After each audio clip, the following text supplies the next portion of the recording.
True crime is not about the crime itself, not really. It is about the quiet space between who we believe people are and who they truly turn out to be. It is about the unsettling truth that ordinary lives can sometimes carry extraordinary darkness. And most importantly, it is about the victims. The people who deserve to be remembered as more than a headline, more than a court exhibit, more than a name buried inside a case file. Because behind every investigation, behind every piece of evidence, there are real lives, real families, and stories that forever change the people left behind. Good evening, and welcome back to Mr. Sleepy Crime, a quiet place where we explore true crime stories, slowly, calmly, and respectfully, designed to help you relax, unwind, and gently drift towards sleep. If you're new to the channel, welcome, we're glad you're here. Before we begin tonight's stories, take a moment to leave a comment and let me know where you're listening from tonight. And if you enjoy calm true crime storytelling like this, don't forget to like the video and subscribe to the channel. It truly helps support the work here. Now, in tonight's episode, we'll explore 5 solved true crime cases, investigations that once puzzled detectives, stories clouded by secrecy, fear, and betrayal, until patient investigations slowly uncovered the truth. Each story will unfold at a gentle pace, accompanied by the familiar sound of soft rain and a black screen, creating a quiet space where you can simply listen, relax, and rest. As always, these are real cases, involving real people and real tragedies. They are shared here, not for shock or spectacle, but to remember the victims and the truth their stories deserve. So now, lower the volume just a little, settle in, and get comfortable. Let the rain begin to fall softly in the background. Dim the lights. Close your eyes if you'd like. And when you're ready, let's begin with tonight's first story.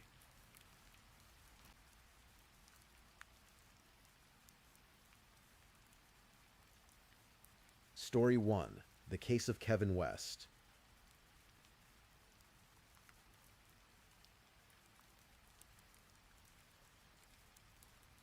Tonight, we travel to a quiet corner of the Pacific Northwest, to a town called Washougal, tucked along the banks of the Columbia River in Clark County, Washington. It is the kind of place where people know their neighbors, where kids ride bikes in the early evening light, and where the fire station sits at the heart of the community, solid and reassuring, a symbol of safety and service. But sometimes, the most unsettling stories begin in the places that feel the most ordinary. In the houses that look the most peaceful. From the outside, this is the story of Kevin West, a man who devoted decades of his life to saving others, and of his wife Marcelle West, a woman everyone called Marcy, who was warm and present and full of life. Right up until the early morning hours of January the 8th, 2024. It is a story about a marriage, about a secret that stretched back 20 years, and about what happens when the truth, no matter how deeply it is buried, refuses to stay quiet. Get comfortable, take a slow breath, and let us begin. The Pacific Northwest has a particular kind of beauty that tends to settle into a person slowly. The wide rivers, the pine-covered ridgelines, the gray skies that soften everything below them. It is the sort of landscape that makes a life feel permanent, rooted. And for Kevin and Marcy West, it was home. The two of them had met years earlier, in Eugene, Oregon, a college town further south along the Willamette Valley. At the time, Kevin was working at Eugene Fire and non-emergency medical transport, still building toward his dream of becoming a full firefighter and paramedic. Marcy worked for Peace Health, a regional healthcare network, and from all accounts, she was the kind of person who made a room feel warmer just by being in it. They married, and they built their life together. Kevin's career grew. He moved into firefighting, then paramedicine, and eventually rose through the ranks of the Washougal Fire Department, one of the small but respected departments that served the twin communities along the Columbia. He became a battalion chief, a position of real responsibility and standing in any fire department. 25 years as a first responder, trained in emergency medicine, trusted by his crew, respected in the community. From the outside, Kevin West was the kind of man who inspired confidence, the kind of man you were glad to see show up. And for a time, the life he shared with Marcy reflected that image. They raised 2 children together, a son named Ted and a daughter named Megan. They owned a home on 34th Street in Washougal. They were, by most appearances, a family. But appearances, as this story will remind us, can hold a great deal of weight that they were never designed to carry. Marriages, like old houses, can develop fractures that go unnoticed for a long time. Small tensions, unspoken disappointments, the slow accumulation of distance that nobody quite addresses, until one day you look up and realize how far apart two people have drifted. By Kevin West's own account, the marriage to Marcy had been struggling for years. He would later testify in court that intimacy had faded early in the marriage, around the time their first child was born, and that financial stress had added further strain. In 2015, he and Marcy separated briefly for roughly 2 to 3 weeks, but they came back together. They had what Kevin called a heart-to-heart, a weekend trip to the coast, and resolved to try again. He would later say there was a big turnaround after that Marcy was present, that they learned to get along better. But peace, he also said, did not last long. The same issues kept arising, and Kevin West, in the quiet spaces of his marriage, began to carry something he had not disclosed to anyone: a name, a history, a feeling that had never quite gone away. Her name was Cynthia Ward. Kevin had first met Cynthia around 2004, when she was a volunteer firefighter with the Washougal Department. They were both young, both connected to the fire service world, and they entered into a brief physical relationship, one that lasted only a few months before Cynthia moved away and the connection faded. Marcy and Kevin had been married for approximately 2 years at that point. Life moved forward. Decades passed. Kevin stayed in his marriage, and the name Cynthia Ward became, for a time, just a memory. Then, in late 2023, he sent her a message on Facebook. It was just a few words.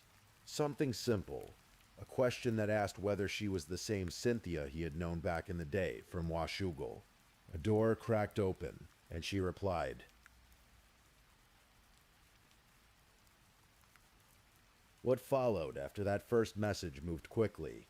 The two of them began communicating regularly, and almost from the start they chose to do so in private. They moved their conversations to WhatsApp, a messaging application that encrypts its content, chosen specifically, Cynthia would later say in court, because of its security measures. Because both of them were in relationships. Both of them understood what they were beginning. Kevin was still married to Marcy. Cynthia was in a long-term relationship of her own.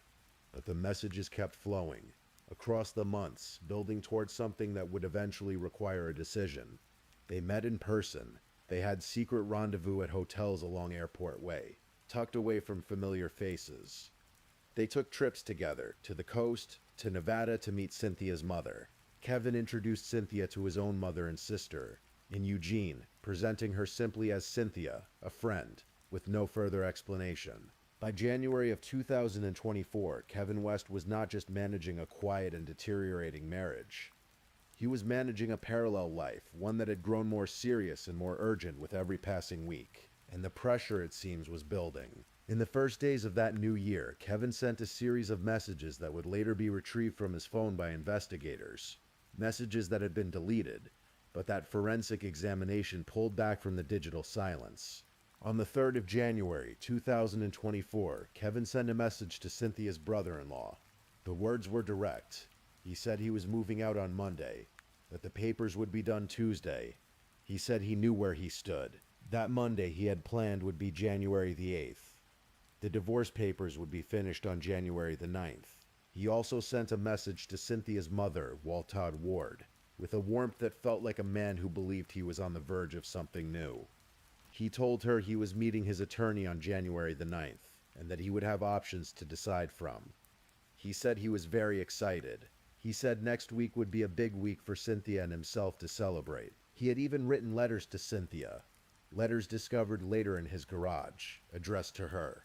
In one of them he had written that the coming year, 2024, would be their year, that they would be together, celebrating every day, that their story would ring in the new year loud for all to hear.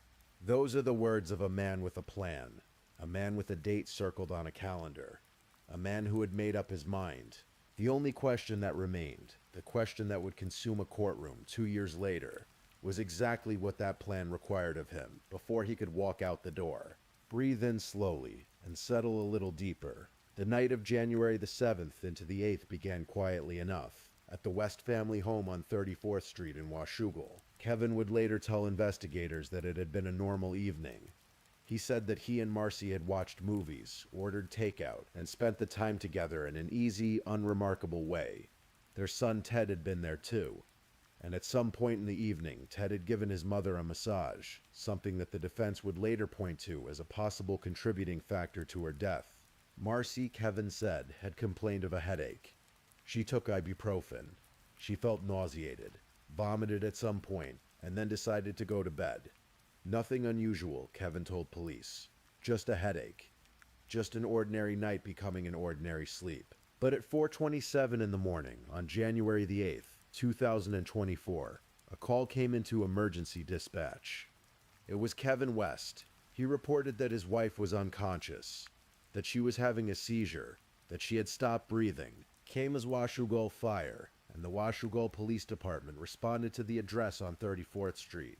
When first responders arrived, they found Marcy West on the floor, unresponsive in sweatpants and a bra.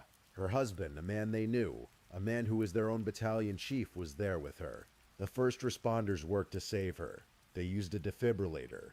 They administered epinephrine. They performed resuscitation measures for what must have felt like an agonizing stretch of minutes. At 5:11 in the morning, Marcelle West was pronounced dead. She was 48 years old.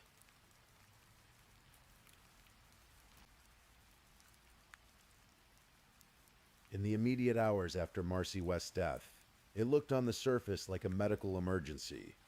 A middle-aged woman with a history of headaches and health complaints. Her husband present in distress, having called emergency services immediately. A trained paramedic who had done everything he knew how to do. The medical examiner completed an initial autopsy and did not immediately find anything that appeared suspicious. The West family moved quickly. Marcy's body was sent to a funeral home. It might have ended there, quietly, with a death certificate listing natural causes and a family left to grieve. But the truth has a way of finding the light. In the days after Marcy's death, the Clark County Sheriff's Office began receiving information. Tips from people who knew the family, who had seen something, or heard something, or felt in their gut that the circumstances were not what they seemed. One man called investigators to say that he had met Kevin West in Vancouver, at a restaurant called Big Al's, while Kevin was out with another woman. He said he knew Kevin was married, but that Kevin was also clearly seeing this other woman. He said he had heard Kevin was planning to leave his wife, and then shortly afterward heard that she had died. He told police he found the circumstances extremely weird and suspicious. Those concerns layered together prompted investigators to take a harder look.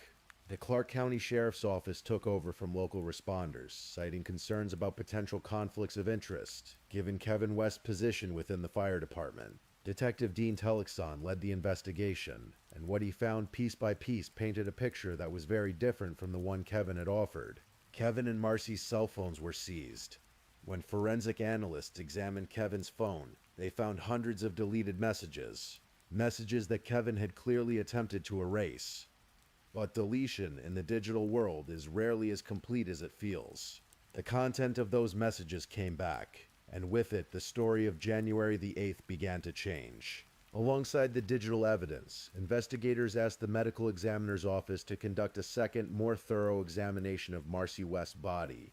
This time the focus was directed specifically at her neck and head, and this time what they found could not be explained away.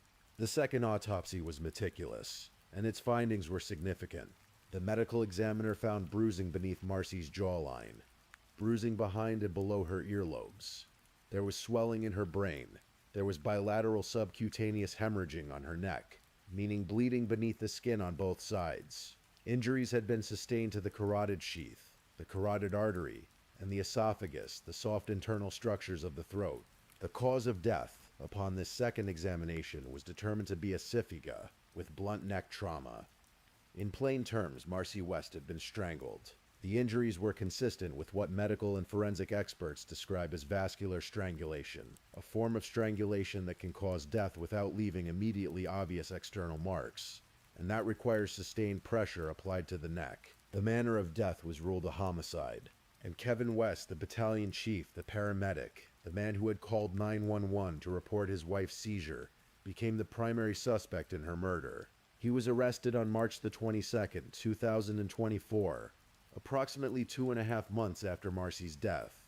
He was charged with first-degree domestic violence murder and second-degree domestic violence murder in Clark County Superior Court. A judge set bail at $1.5 million. Kevin West posted bail and was released, barred from his residence and prohibited from possessing firearms. He pleaded not guilty.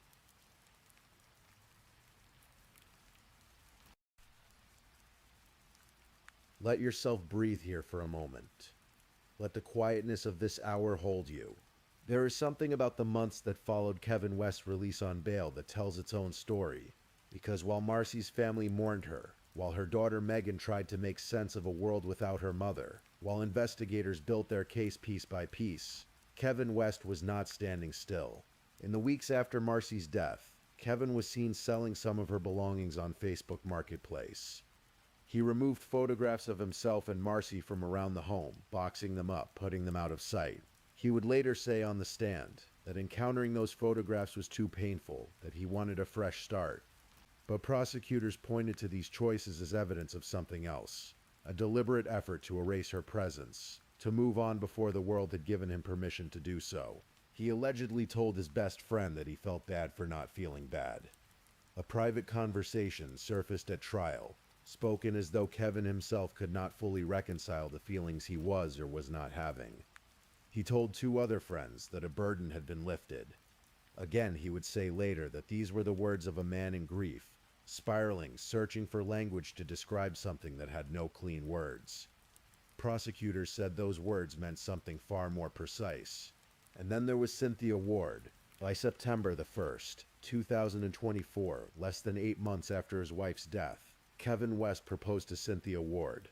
She accepted.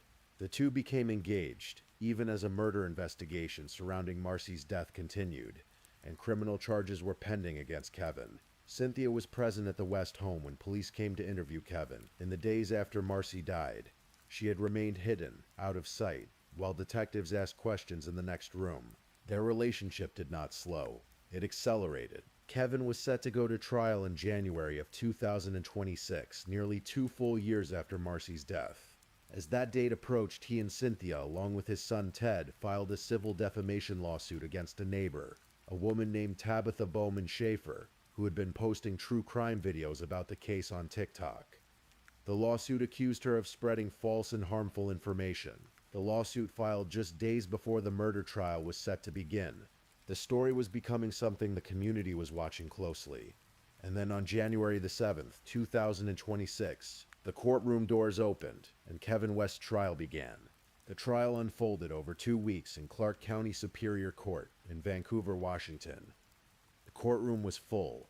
The case had drawn significant public attention, in part because of Kevin's position in the fire department, in part because the story had spread through social media in the months leading up to the proceedings. Deputy Prosecutor Melinda McMahon delivered the opening statement for the state. She told the jury, with quiet precision, that this case did not begin as a homicide investigation, but that what mattered was not how it began, but how the truth ultimately emerged. She outlined her theory of the crime. She said Kevin West strangled his wife to death in their home on the morning of January the 8th, 2024, and then called 911 to report a seizure, counting on the emergency system, and perhaps on his own standing within it, to accept that explanation without question. McMahon pointed out something that the prosecution considered particularly significant. When Kevin West called 911, the first responders who arrived were people who knew him. They were his colleagues, his crew, people who worked in the same fire department where he was a battalion chief. McMahon told the jury that those first responders trusted what Kevin told them, because it wasn't an unknown caller. It was someone who was a friend, someone they trusted, and most importantly, someone who was trained in life-saving measures. Kevin had, she argued, used that trust as a shield. The defense, led by attorney Brian Walker, presented a different narrative entirely. Walker acknowledged the affair openly. He did not try to pretend it had not happened, but he argued firmly that an affair and a murder were two entirely different things. He said that Marcy West had a history of persistent health problems, including severe and debilitating migraines, and that these underlying conditions, combined with other factors, could have triggered the seizure that killed her. Walker pointed to the massage that Ted West had given his mother earlier that evening, suggesting it may have contributed to a physical cascade that ended in her death. He also argued that the first responders on scene had provided substandard care, and that their failures may have played a role in the outcome.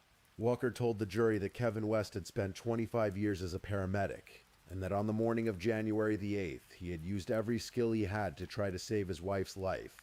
Witness testimony followed over the course of the trial, building the evidence from multiple directions.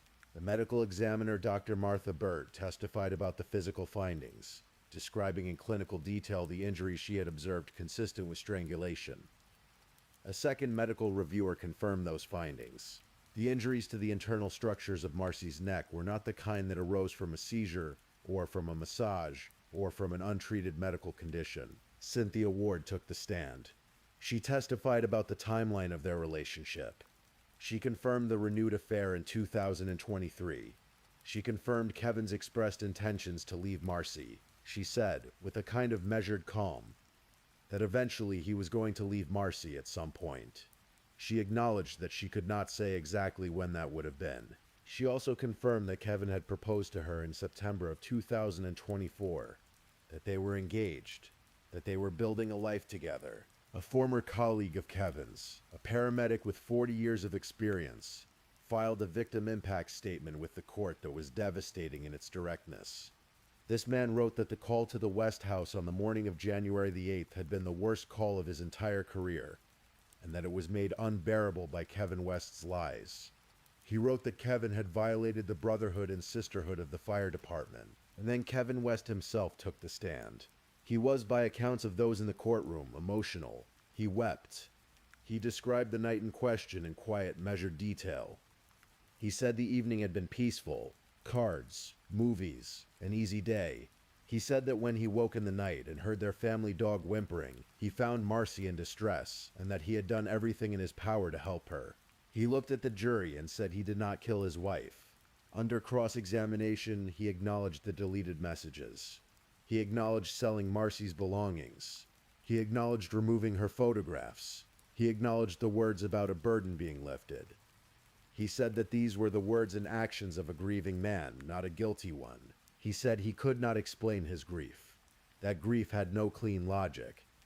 He also acknowledged something that had been raised during the trial, and that Megan West had spoken about in hushed but furious terms. That in the days after Marcy's death, he had turned to his daughter and asked her a question. He had asked her if she felt relieved that her mother was gone. It was a question that for Megan would become the most haunting single moment of her experience of this case.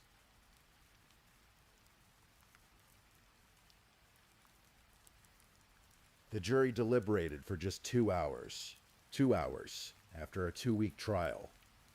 After all the testimony, all the evidence, all the competing narratives, the 12 men and women of the jury returned to the courtroom after a deliberation so brief it felt almost startling, and delivered their verdict. Guilty of first-degree murder. Guilty of second-degree murder. Both charges carrying the designation of domestic violence. The date was January the 20th, 2026. Kevin West sat in the courtroom, and people who were present described his expression as unreadable. As Megan West later told the media outside the courthouse, when she looked at her father in that moment, she did not see the man she had grown up with. She said she saw a stranger. The sentencing hearing took place on February the 27th, 2026, in Clark County Superior Court before Judge Robert Lewis. The gallery was full. People had come to hear the end of this story, or as much of an ending as a courtroom can offer. Both of Kevin West's adult children stood before the court, and they told 2 entirely different stories. Ted West, 22 years old, spoke in support of his father. He described Kevin as empathetic, kind, and loving. He said his father had given him every reason to trust him, not just through words, but through actions. He asked the judge to consider his father's character and the decades of positive impact Kevin had had on others. He asked for leniency, and then Megan West spoke. She was 20 years old. She had spent the better part of 2 years watching her family be dismantled, watching a trial in which her mother's death was debated and dissected, watching her father's mistress sit in the courtroom, and when she stood up, she did not hold back. She said that her father's actions had not only taken her mother's life, she said they had taken her future with her mother, the moments, the memories, the milestones that would never now exist. She said her father had brought his mistress into their home soon after her mother's death, and that the speed of that, the indifference of it, had felt like a second wound. She said something that had been weighing on her for a very long time. She told her father in open court that he had looked her in the eyes days after her mother's death and asked her if she was relieved that Marcy was gone. She said that question was something she would carry for the rest of her life. She told him directly that a father is supposed to shield his children from harm, and that instead he had used his children to shield himself. Kevin West then read a letter. He continued, even now to maintain his innocence. He said he had made every effort to save his wife's life. He apologized for the affair, calling it his only wrongdoing. He said a mockery had been made of Marcy's passing through social media and national attention. He asked for a moment of silence to remember her. Judge Robert Lewis listened to everything, and when he spoke, he was direct. He told Kevin West that he did not find his explanations of what happened on the morning of January the 8th believable. He said that the only thing that made sense was that Kevin had deliberately killed the woman who was his wife and had ripped his family apart. He sentenced Kevin West to 300 months in prison, 25 years. As Kevin was led away in chains, someone in the gallery was heard saying, quite clearly, "Good riddance." Outside the courthouse, Megan West stood in front of cameras and said what she felt. She said that someone who kills their wife, the person they are supposed to love, should not only receive 300 months, she said he should be there for the rest of his life. Her voice was steady, her eyes were clear. Cynthia Ward declined to comment. The Columbia River still moves along its banks in Washougal, quiet and wide and indifferent to the lives played out on its shores. The fire station is still there on its corner. The community goes on. Marcy West, the woman who asked her daughter to sing on long drives, the woman her daughter described as present, nurturing, and strong, is gone. The moments that Megan spoke of in that courtroom, the milestones that will never exist, the ordinary future that was taken before it could unfold, those things are not recoverable. What the legal system could offer, it offered a conviction, a sentence, a record that will stand. Kevin West maintains his innocence.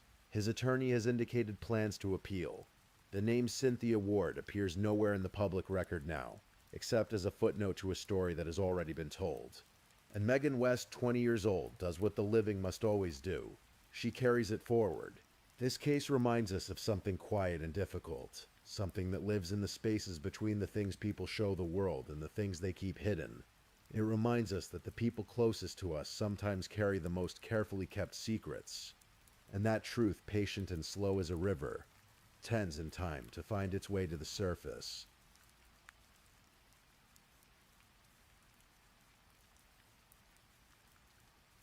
If this is your first time listening to one of our true crime stories, welcome to Mr. Sleepy Crime, where we explore these cases in a calm and respectful way. I also want to take a moment to appreciate my amazing subscribers who've been rocking with me. Thank you so much for your continued support. If you're still awake and listening, don't forget to drop a comment. Let me know where you're tuning in from and the current time in your corner of the world. Or just say something to let me know you're still here. And if you haven't already, be sure to like this video and subscribe so you don't miss our next true crime stories for sleep. Now let's move on to our second story.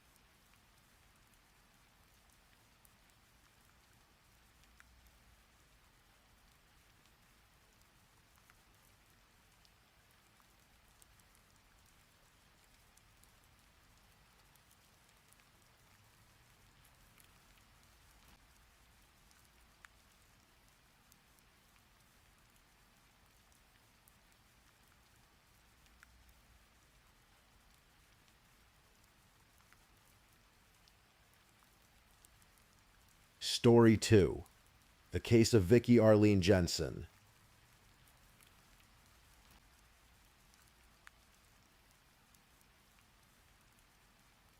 Tonight, I am going to take you somewhere else entirely, far from the noise of the day, far from whatever thoughts have been trailing behind you, and into a story, a true story, one that unfolded long ago, in a quiet corner of the American West.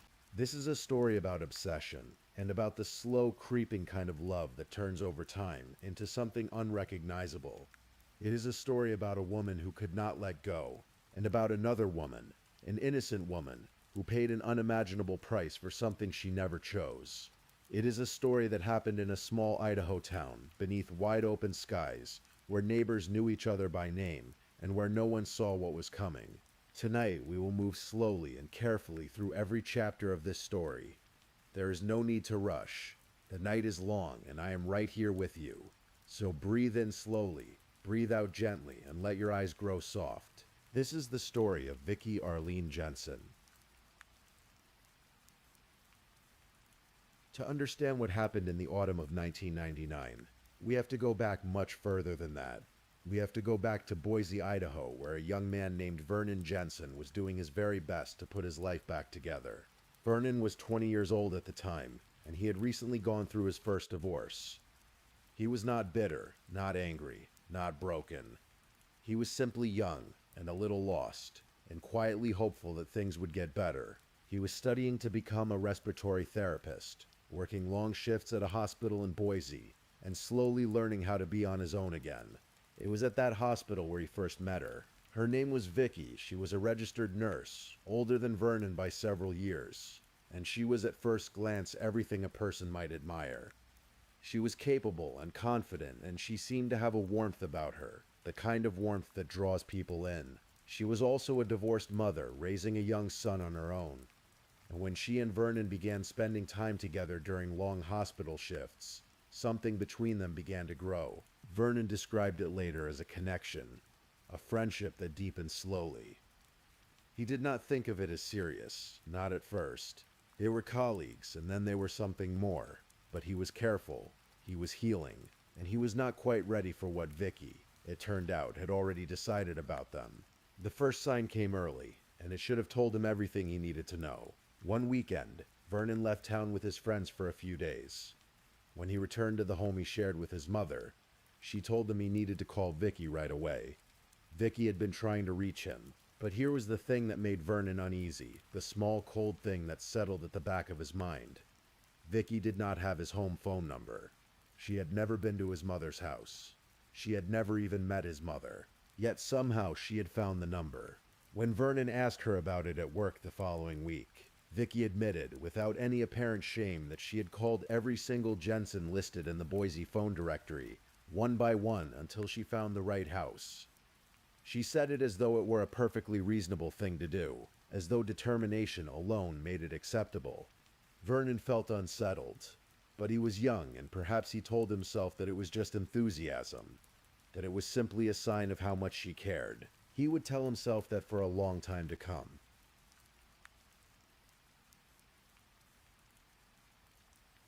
As Vernon neared the end of his training, he found a full-time position at a hospital in Twin Falls, a city roughly 2 hours south of Boise, nestled near the Snake River Canyon, a place of quiet beauty and small-town rhythms.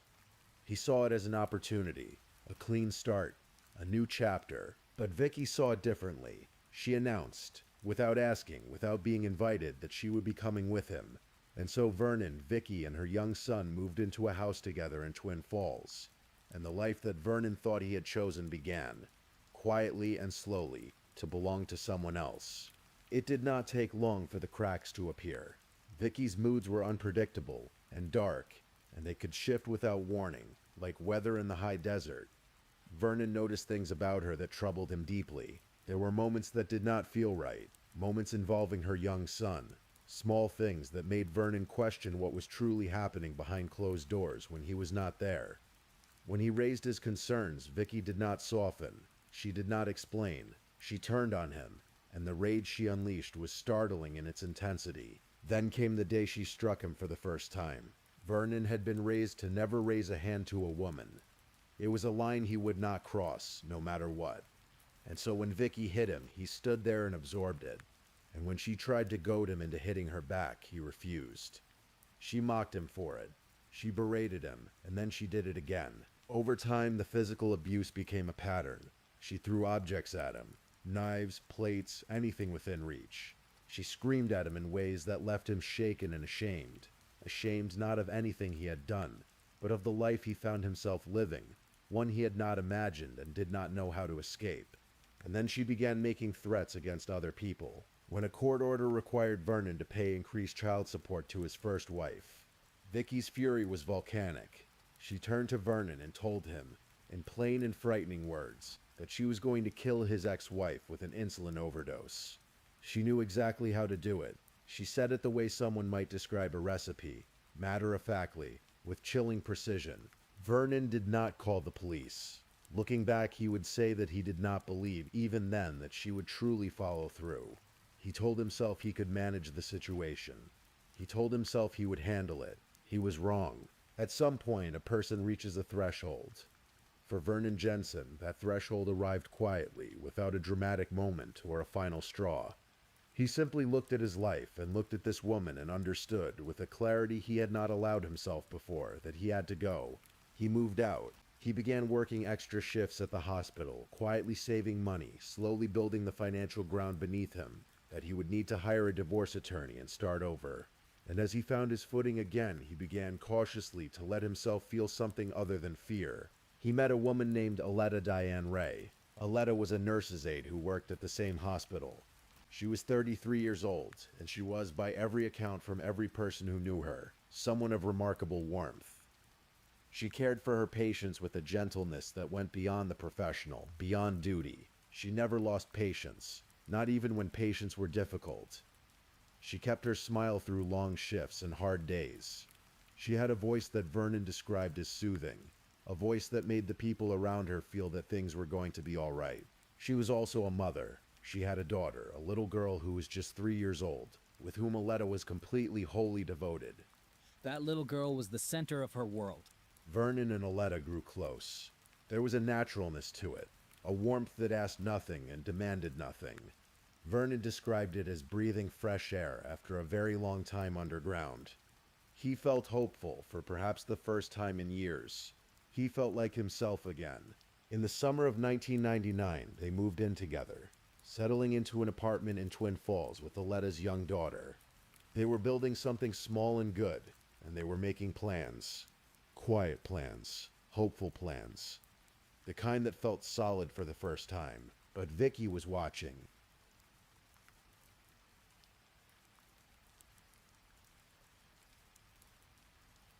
It did not take long for Vicky to find out where Vernon and Aletta were living. She had a gift for finding things, a relentlessness that went beyond ordinary jealousy into something far more consuming and far more dangerous. She began to stalk them. Vernon noticed it first, a familiar face in an unfamiliar place. The feeling of being followed, of being watched. He began to see Vicky's car near the apartment, near the hospital, near the places he and Aletta went. And when he confronted Vicky, she did not deny it. Instead, she told him something that lodged itself in his chest like a splinter and would not come free. She said divorce, never, murder, maybe. She said it the way someone might say it as a dark joke, as an offhand remark. But her eyes were not joking. And Vernon, who had lived with her long enough to know the difference between what she said and what she meant, felt the world narrow around him. He tried to reassure Aletta. He tried to shield her from the full weight of what he feared. He told himself that he was overreacting. He began looking for work out of state, hoping that distance would solve the problem, that if he could just get Aletta far enough away, Vicky's obsession would have nowhere to land. He had a plan to send Aletta somewhere safe, somewhere roughly 200 miles away, while he wrapped things up. He thought he had time. He did not. Meanwhile, Vicky had already begun to act. She had decided, with the cold and methodical thinking of someone who understood exactly how the body works, and exactly how it can be broken, that Aletta Diane Ray had to die. And she began to plan. At least a week and a half before September 9th of 1999, Vicky Arlene Jensen began recruiting. She turned to her niece, a girl named Autumn Pauls, who was only 14 years old at the time. Autumn was young and impressionable and connected to her aunt in ways that made her susceptible to persuasion. Vicky told Autumn what she wanted to do, and Autumn, rather than walking away, rather than calling the police, agreed to help. There was also a young man named Matthew W. Pearson, who was 17 years old, and who was Autumn's ex-boyfriend. Matthew was brought into the plan as well. Vicky laid out what she had devised with a precision that spoke to her medical background, and to the cold, deliberate workings of her mind. The plan was to inject Aletta Diane Ray with a lethal dose of methamphetamine and insulin, two substances that, combined in the right quantities, would stop the body's functions and kill her. And to make it look like something other than what it was, she planned to plant methamphetamine nearby, to make investigators think that Aletta had simply overdosed on drugs she took herself. Vicky would frame an innocent woman even in death. Autumn was tasked with obtaining the methamphetamine. Matthew obtained a small caliber pistol, a weapon that would be used not to shoot anyone, but to terrify, to control, to make certain that Aletta could not fight back or run. The night before the murder, the three of them met at Vicky's home in Gooding, a small town to the west of Twin Falls. And there, in a house, on an ordinary evening, they rehearsed. They went through the plan, step by step, each person knowing their role, each person practicing what they would do when they came face to face with a woman whose only crime was falling in love with the wrong man's husband. Think about that for a moment, and let it settle softly. They practiced, as though it were a school performance, or a work presentation, as though what they were planning was simply a task to be executed efficiently, rather than the ending of a human life.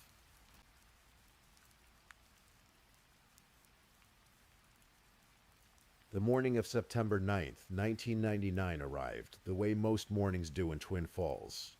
Quietly, with light coming slowly over the flat horizon, and birds making small sounds in the trees along the canyon rim. Vernon Jensen left for work early that morning. He kissed Alewa goodbye. He left her in the apartment with her daughter, the way he had done on dozens of other mornings. He did not know, as he walked out the door and got into his car, that he was saying goodbye to her for the last time. Sometime after he left, there was a knock at the door. Aletta went to answer it, the way any ordinary person does on an ordinary morning, without fear, without hesitation, because there was nothing in the world that told her she should be afraid right now.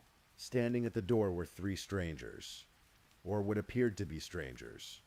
They were wearing disguises, costumes of a kind, things designed to make them difficult to recognize, and one of them asked in a polite and ordinary voice if they could use the telephone. Aletta, who was by every account a woman of extraordinary kindness, said yes. Of course, come in. She turned to go and fetch the phone, and the moment she turned her back, everything changed. Matthew Pearson produced the pistol. The three moved inside and closed the door. Aletta was held at gunpoint. She was terrified, and she struggled, and they pinned her to the floor. And Vicky Jensen, the woman who had planned every detail of this moment, knelt over the woman who had done nothing wrong, and prepared two syringes, one filled with methamphetamine, one filled with insulin. Aletta Diane Ray looked up at the woman above her, and she begged. She told Vicky that she was allergic, that the methamphetamine would hurt her badly, that she was pleading for her life. She had a daughter, a little girl.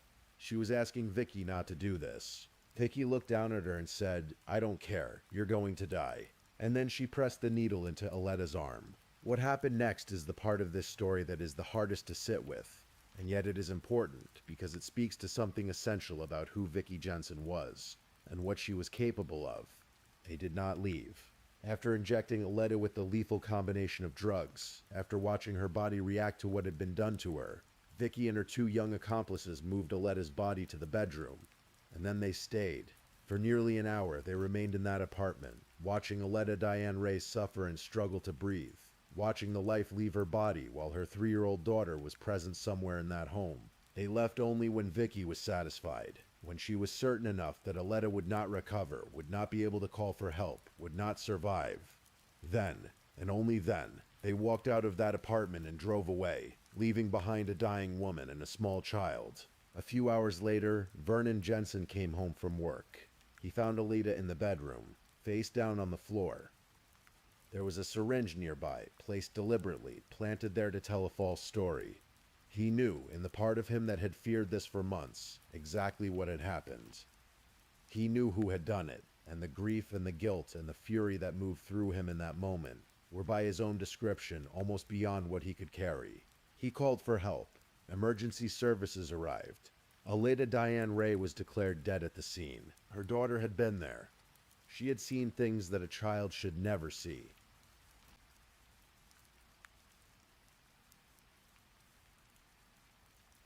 When investigators arrived at the apartment in Twin Falls, they were met with a scene that had been carefully arranged to deceive them. There was no sign of forced entry. There was no obvious struggle. There was simply a woman, dead, with a syringe nearby, and all the trappings of what could look, at first glance, like a tragic drug overdose. But the investigators were thorough. Aletta's lips had turned blue, a detail that caught attention immediately. And when Vernon insisted with quiet certainty that Aletta did not use drugs, the medical examiner's office listened. The autopsy was conducted carefully, and what it revealed changed the entire complexion of the investigation. Aleta Diane Ray's body contained methamphetamine and insulin, not in amounts that suggested casual or even reckless drug use, but in amounts and in combination that spoke of deliberate, calculated administration. This was not an accident. This was not a self-inflicted overdose. This was a homicide. The investigation turned immediately to Vernon's estranged wife. Detectives began building a picture of the harassment that Vernon and Aletta had endured in the months before her death. The stalking, the threats, the phone calls, the car parked too close to the apartment, the way Vicky had made no secret of her feelings or of what she was capable of. Vernon also remembered something that Vicky's brother-in-law, a man named Dan Ferguson, had apparently mentioned in passing, a different version of a plan that Vicky had discussed, another method she had considered for getting rid of Aleta. This detail reached investigators and added weight to the growing suspicion surrounding Vicky. But the case did not break from the top down. It broke from the bottom up, in the way that many cases do, through a teenager who could not keep a secret. Autumn Pauls was 14 years old when she stood in that apartment and helped restrain a woman who was begging for her life. And Autumn Pauls, who had been pulled into something by her aunt that she perhaps did not fully understand the weight of until it was over, did what young people sometimes do when they are carrying something too heavy. She told someone. She confided in a friend. The details she shared were vivid enough and disturbing enough that the friend went to the police. And with that single conversation, the careful architecture of Vicky Jensen's plan began to come apart. Investigators brought Autumn Pauls in for questioning. What followed was a thorough process of interviews and cross-examination, and eventually Autumn began to speak. And when she spoke, she described what had happened on the morning of September 9th, in detail that matched the physical evidence at the scene. Detail that could only have come from someone who had been in that room. Vicky Arlene Jensen was arrested in February of the year 2000, roughly 5 months after the murder. She was 30 years old. She was a registered nurse. She was officially and irrevocably a killer. Matthew Pearson and Autumn Pauls were arrested as well. All three were charged with first-degree murder and conspiracy to commit first-degree murder. The case they had thought they had arranged so carefully, the staged overdose, the planted syringe, the orchestrated confusion, had not fooled anyone for very long. The truth had found its way out, the way it so often does, through the conscience of someone who could not carry the weight of what they had done. When the cases came to trial, or more precisely, when the defendants were brought before a judge, each of them made the same choice. They pleaded guilty. Vicky Arlene Jensen, Autumn Pauls, and Matthew Pearson all entered pleas of guilty to first-degree murder. For Vicky and Autumn, the guilty plea came in November of 2000. For Matthew, it followed shortly after. In exchange for the guilty pleas, the prosecution agreed not to pursue the death penalty against Vicky, who had faced that possibility given the calculated, deliberate nature of what she had done.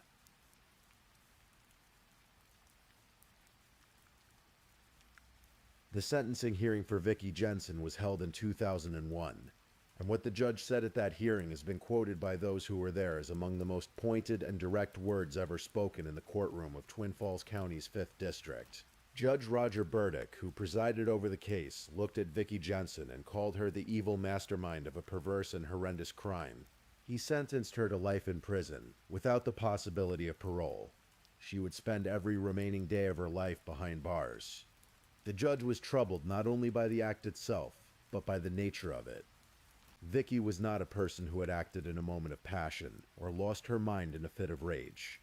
She was an intelligent woman, a medical professional who had used her knowledge and her intelligence to plan, rehearse, and execute the cold-blooded murder of an innocent person. She had recruited children to help her. She had watched a woman die, and she had done it all while Vernon Jensen went to work and went home and found the woman he loved, lying face down on the floor. Matthew Pearson was sentenced to 15 years to life. Autumn Pauls was sentenced to 12 years to life. Both were tried as adults, despite their youth at the time of the crime. The divorce between Vicky and Vernon Jensen was finalized in 2001, the same year the sentences were handed down. For Vernon Jensen, the years that followed were not easy. He has spoken openly and painfully about the guilt he carried, the sense that he should have seen it coming, that he should have acted sooner, that he should have sent Aletta away before it was too late. He turned to alcohol for a time. He described taking a self-destructive path, trying to drown in noise what he could not make peace with in silence. He was angry and grief-stricken and hollowed out by the knowledge that someone he had loved, had trusted, had shared a life with, had done something so monstrous that the word evil seemed barely adequate to contain it. His faith, he has said, is what ultimately brought him back. His church community, the structure of belief, the slow work of grief that does not move in a straight line but does eventually move forward.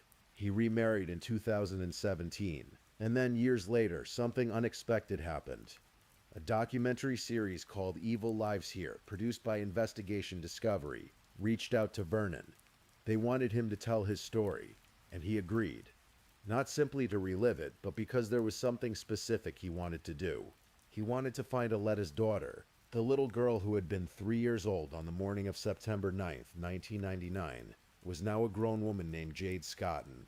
She had been raised without her mother, carrying all her life the absence of a woman she was barely old enough to have known. And Vernon, who had loved Aletta deeply and who had never stopped thinking about that child, wanted her to know who her mother was. The documentary made the reconnection possible. Vernon and Jade found each other, and what Vernon told her, the things he remembered about Aletta's kindness, her patience, her smile, her voice, gave Jade something she had not had before: a fuller picture, a story, a mother in memory, in vivid and loving detail. She will now always have someone in her corner, Vernon said.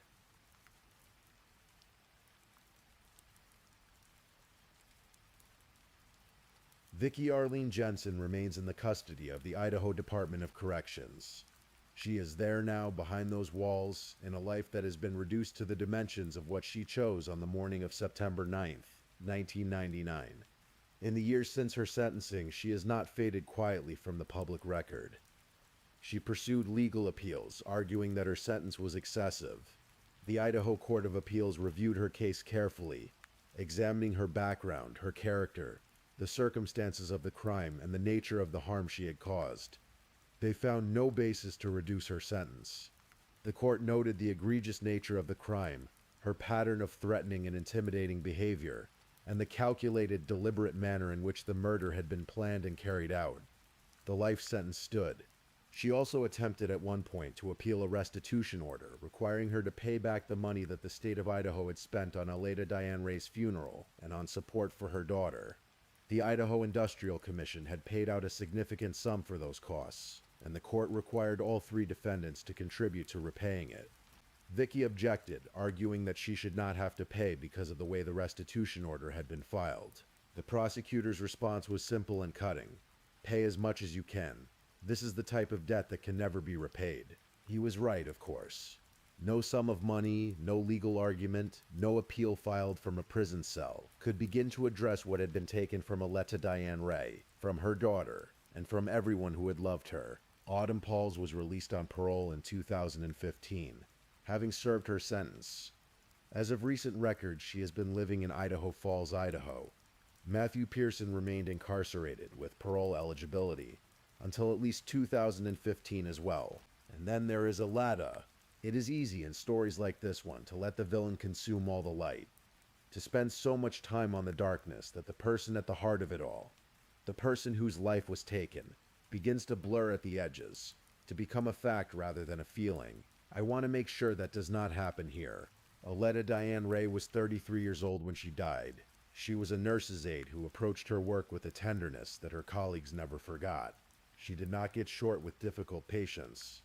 She did not carry impatience into the room. She brought her smile in with her every single day, and she left it with the people who needed it most. She was a mother. She had a daughter she adored completely, a little girl who was the whole architecture of her love.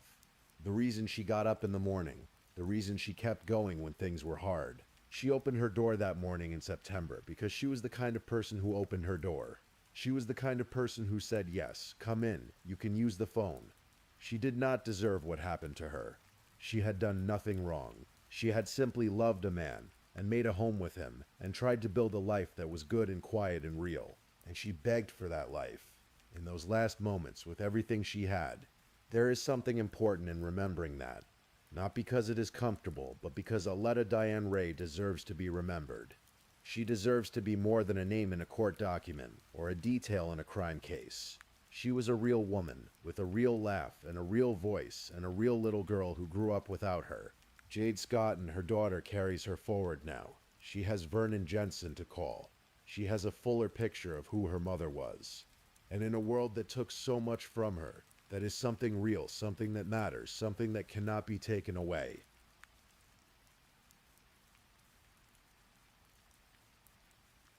The story has been told, all of it, from the beginning to the end. From the hospital corridors in Boise, to the apartment in Twin Falls, to the courtroom and beyond.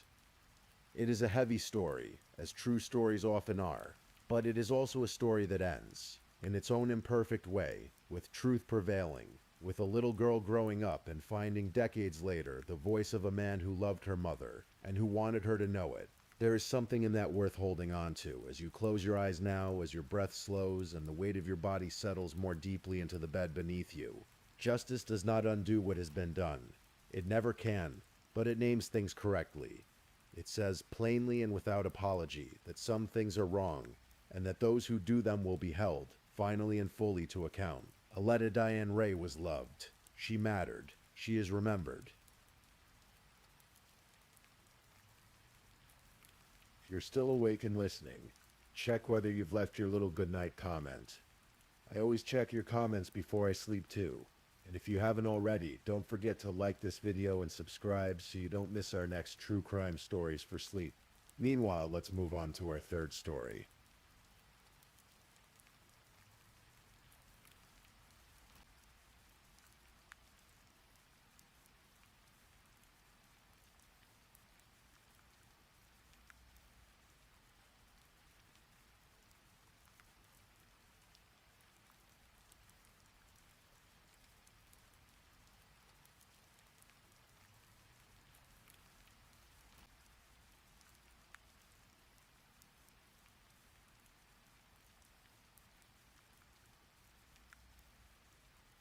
Story 3. The Case of Caleb Flynn.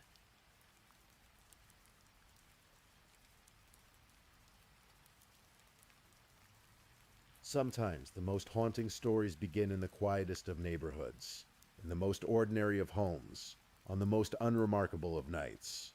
A cul-de-sac in a small Ohio town, a sleeping household, a man who once sang of love on national television, and a woman beloved by her community who would never see the morning. This is the story of Caleb Flynn and the death of his wife Ashley.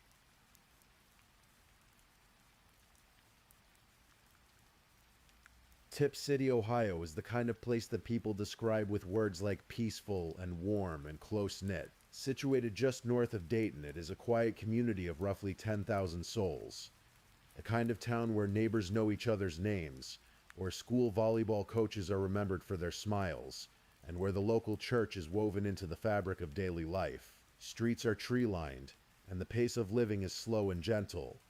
It is not the kind of place that makes national headlines. It is not the kind of place where horror is supposed to find a home. But in the early hours of Monday, February the 16th, 2026, something terrible broke the silence of Cunningham Court. A 911 dispatcher received a frantic call at around 2:30 in the morning.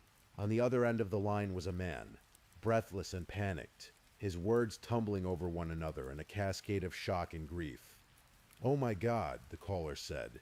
"Somebody broke into my home. Somebody broke into my home and shot my wife." The caller's name was Caleb Flynn. and within minutes police cruisers were rolling through the darkened streets of Tip City, heading toward a house where, they were told, a woman lay shot, unresponsive, and a possible intruder may still have been lurking somewhere inside. To understand this story, you have to understand who Caleb Flynn was, or at least who the world believed him to be. He was born in Braham, Minnesota, a small town in the heartland, a place not so different from Tip City in its quietness and its simplicity. From an early age, Caleb was defined by two great passions, his faith and his music. He grew up deeply embedded in Christian community, and by the time he reached adulthood, those two passions had merged into a calling. He became a worship pastor, a man who led congregations in song, whose voice was meant to be an instrument of something greater than himself. He attended Lee University, a private Christian institution in Cleveland, Tennessee, and it was there, among the halls of faith and study, that he met the woman who would become his wife. Her name was Ashley. She was bright, warm, and kind, and those who knew her said her smile was the sort that changed the temperature of a room.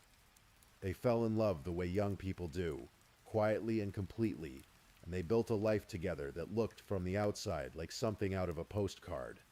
Faith, family, purpose, community. In 2013, Caleb Flynn decided to take a leap. He auditioned for American Idol Season 12.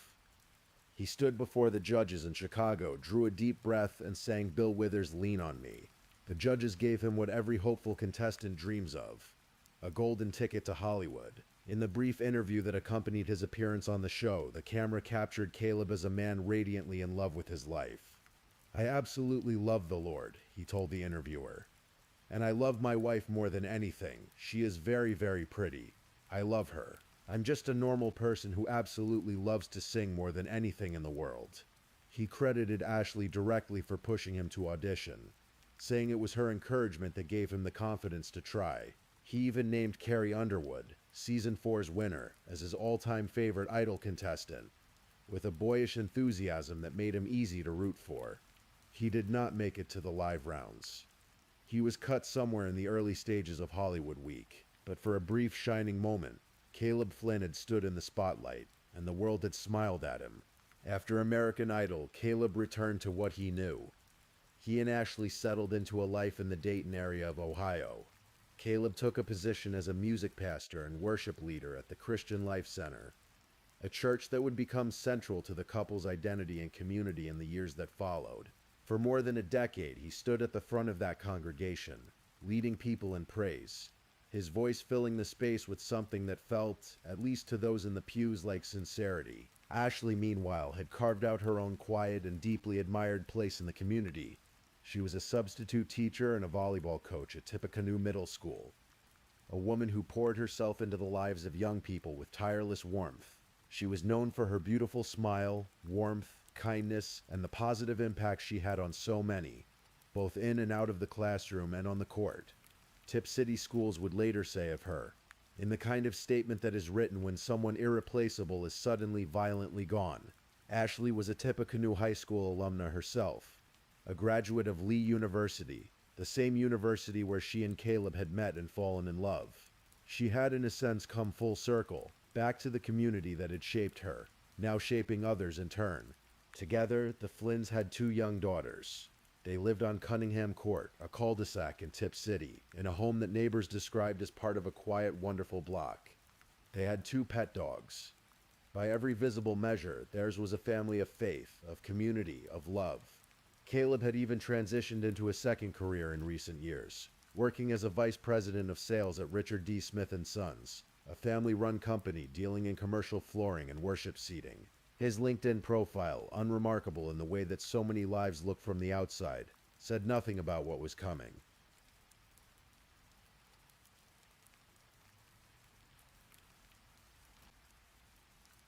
The night of February the 15th, 2026 blended quietly into the early morning hours of the 16th. In the Flynn household on Cunningham Court, the 2 daughters were asleep in their rooms. The house was dark. The neighborhood was still. Whatever happened in those hours, in that bedroom between those 2 people, only one person is alive to tell of it, and that person is Caleb Flynn. At 2:31 in the morning, the Miami County Communications Center received the call. Caleb's voice, on the recording that was later released to the public, is the voice of a man in either profound distress or a profound performance of it. "Oh my God, somebody broke into my home. Somebody broke into my home and shot my wife," he says. "My wife, she's got 2 shots to her head. There's blood everywhere. Oh my God, oh my God, oh my God." When asked if Ashley was breathing, Caleb replied, in a voice that cracked and splintered, "No, I don't think so." And then dissolving, "Ashley, Ashley, baby, baby, please. Oh my God, she's not." He told the dispatcher that he had been in the girl's bedroom before discovering what had happened. He said the door leading to the garage was wide open when he found it. He said the door leading to the garage was wide open when he found it. He said it was pitch black in the house. He said he did not know if an intruder was still inside. The call lasted nearly 8 minutes. In that time, the dispatcher instructed him to place something over the gunshot wounds. Officers were already en route, cutting through the sleeping dark of Tip City. When police arrived at the scene on Cunningham Court, they found Ashley Flynn in the master bedroom. She was in bed. She had been shot twice in the head. 2 shell casings lay on the floor near the foot of the bed. Ashley was pronounced dead at the scene. Their 2 daughters, unharmed, had slept through the entire event, unaware that their mother was gone. From the very beginning, the details of the scene troubled investigators. There were signs of what appeared to be forced entry, but something about those signs felt wrong. Officers moved through the house carefully, methodically, the way they are trained to do. And as they did, the story Caleb had told began to develop small, quiet fractures. In the garage, officers noticed the side door on the north side of the house was open. But when they looked more carefully, they saw something significant. A large refrigerator had been placed in front of that door. To open the door from the outside, as a burglar would have needed to do, someone would have had to push that refrigerator out of the way. There was no evidence of this. The refrigerator had not been moved, and yet the door was open. Officers noted, too, that the center console of a 2024 Ford truck parked in the garage was also open. Earlier, Caleb had mentioned to one of the first responding officers that this was the location where he stored his handgun. The console was open. The gun presumably was gone. Court documents would later allege that Ashley Flynn had been shot with a 9mm handgun. Caleb Flynn owned a 9mm handgun. The staging of the crime scene, investigators would conclude, was meant to lead officers toward a story about a home intruder. Instead, it led them quietly and inevitably toward the man who had made the 911 call. When police body cameras were eventually released to the public, they offered a window into those first chaotic, grief-soaked minutes after officers arrived. The footage inside the house was largely blurred, out of consideration for the family and the sanctity of the scene. But the footage outside was not blurred, and what it captured painted a deeply ambiguous portrait of a man in crisis. Caleb Flynn is seen sobbing. He is shaking, visibly struggling to breathe. He asks an officer again and again, "Is she gone?" And when the weight of the answer settles on him, he says over and over, "Oh my God, oh my God, oh my God." At one point, he walks to the front yard and vomits. He is visibly in pieces. A woman, later identified as the children's grandmother, is seen comforting him as he says, "The girls don't know." He picks up his phone and calls his mother, who lives in Minnesota. "Mom," he says, "Ashley's dead. Someone broke in. She's dead." The call is brief, devastating, and recorded for the world to eventually hear. It is a portrait that could be read 2 ways. Either this was a man shattered by the worst night of his life, a husband destroyed by the sudden, senseless loss of the woman he had loved since college, or it was something else entirely. The officers on scene watching him closely made a quiet decision early on. One officer whispered to another, as captured on camera, to stay with Flynn at all times. He was not a suspect yet, not formally, but he was being watched. Later, Caleb voluntarily agreed to go to the Tip City Police Department and speak with detectives. He sat across from investigators and told them his version of events. He told them about the open garage door. He told them about finding Ashley. He told them everything he wanted them to know.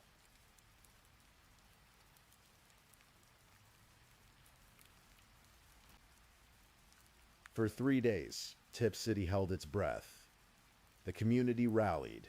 A GoFundMe was established by a family friend to support the Flynn daughters during what the organizer called an unimaginable time. Within weeks, that fund would receive over 1,400 donations and raise more than $166,000. The community poured its love and its grief into those two little girls, wanting in whatever small way it could to be present for them in the absence of their mother. At the Christian Life Center, where both Caleb and Ashley had served as staff members, the congregation was shattered. Pastor Jordan Hansen addressed his church family directly, acknowledging that hearts were heavy, that the grief was profound. A public celebration of life had initially been planned for the Sunday after Ashley's death, but then, on the Friday before it was to be held, the church quietly announced that there would be no public service, only a private invite-only gathering. The reason was not stated plainly, but the reason was coming. Investigators had spent those 3 days working relentlessly. The Tip City Police Department had called in assistance from the Miami County Sheriff's Office, the Federal Bureau of Investigation, the Ohio Bureau of Criminal Investigation, and the Bureau of Alcohol, Tobacco, Firearms, and Explosives. The Miami County Prosecutor's Office was involved. This was not a small investigation. This was every available resource converging on a single question: who killed Ashley Flynn? By the evening of Thursday, February the 19th, they had their answer. Or at least they believed they did. Officers returned to the Flynn home on Cunningham Court, and this time they were not there to offer comfort. They placed Caleb Flynn in handcuffs, and they took him to jail. The charges filed against Caleb Flynn in Miami County Municipal Court were serious and specific. He was charged with 1 count of murder, 2 counts of felonious assault with a deadly weapon, and 2 counts of tampering with evidence. The criminal complaint alleged that Caleb Flynn had murdered his wife in the morning hours of February the 16th, 2026. It alleged that he had used a 9mm handgun, and it alleged that he had staged the crime scene in a deliberate attempt to mislead law enforcement, to point suspicion toward a fictitious burglar and away from himself. The day after his arrest, Caleb Flynn appeared before Judge Samuel Huffman via video arraignment from the Miami County Jail. He looked tired, hollow, the air of a man for whom the walls of everything had come down at once. He pleaded not guilty to all charges, and when the judge asked him to speak, Caleb's words were simple and striking. "I just want to take care of my daughters," he said. "I'm not a risk." The judge set his bond at $2 million. It was a number that kept Caleb Flynn exactly where investigators wanted him, inside a cell, away from the world, away from the finances, away from the daughters who still did not fully understand what had happened to their mother. Caleb Flynn's defense attorney, L. Patrick Mulligan, moved quickly to frame the narrative from his client's perspective. In a statement issued shortly after the arrest, Mulligan expressed what he called both disappointment and concern about the speed of the proceedings. "We are both disappointed and concerned about the short timeline and seeming rush to judgment in this case," he said. "When the government runs out of leads or can't develop leads and looks at a surviving spouse in cases such as these, the chance of a wrongful conviction increases." He also pushed back on the $2 million bond, noting that it prevented Caleb from attending Ashley's funeral, calling it an unspeakable tragedy. The defense later filed waivers for a speedy trial and for the time requirements around the preliminary hearing, pushing the initial court date from February the 26th to March the 26th. Tip City Police Chief Greg Adkins, for his part, did not take the suggestion of a rushed investigation quietly. In his statement, he said the investigation had not moved fast at all. Rather, he said, it has progressed at a pace dictated by a thorough and deliberate investigative process. He noted that the arrest had been the result of countless hours of work by his department and every assisting agency. He was careful not to release specific investigative details, citing the ongoing nature of the case. But his confidence was unmistakable. Probable cause, he said, had existed to charge Caleb Flynn with the murder of his wife.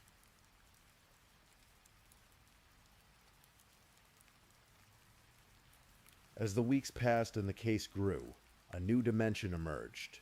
One that is, in true crime, as old as time itself.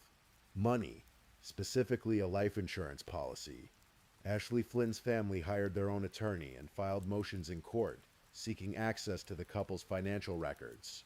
What they found, or at least what they alleged in court documents, was this. Caleb Flynn was listed as the primary beneficiary of a life insurance policy taken out on Ashley's life. Ashley's family stated directly, in the language of their court filing, that Caleb Flynn had the motive, the opportunity, and the means to dissipate those assets, to move them, to transfer them to third parties, or to place them beyond the reach of the children and Ashley's estate. They asked the court to freeze those accounts. They asked for access to bank records, retirement accounts, real estate holdings, vehicle records, and any other financial documentation that might illuminate the full picture of the couple's situation.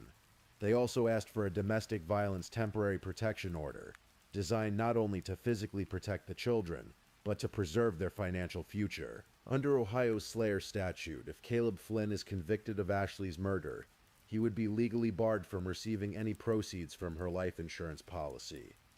Those funds would instead pass to their children. The statute also applies to inheritance under wills, trusts, and other financial instruments. Ashley's family was making sure that regardless of what happened in the courtroom, the financial walls around those two little girls would hold. A Miami County court official also noted quietly that the prosecutor's office was considering filing additional charges beyond those already on the books. The case, it seemed, was still growing. In the rush of headlines and court filings and legal maneuvering, it is easy for the person at the center of it all to become a footnote. Ashley Flynn was not a footnote. She was 37 years old. She was a mother of 2 young daughters who loved her completely. She was a volleyball coach who knew the names of every child on her team, and who stayed after practice to listen when a kid needed to talk. She was a substitute teacher who showed up with enthusiasm even when the day did not require it. She was, by every account from every person who knew her, a light. She was known as a shining light of joy to all who crossed her path. Her online obituary read, effortlessly encouraging others along the way. The people who taught beside her remembered her beautiful smile. The children she coached remembered her warmth. Her church remembered her faith. Her family remembered everything. Our hearts are shattered, Ashley's family said in a statement, in the days following Caleb's arrest. Ashley brought endless light to our world, and we are trying to navigate this immense loss. Our family believes this arrest was made carefully and not without serious consideration. After speaking with both local police and federal authorities, we trust the proper steps were taken and the process is being handled appropriately. It was a statement that carried everything: grief, trust, restraint, and the quiet, dignified fury of a family that had lost someone irreplaceable.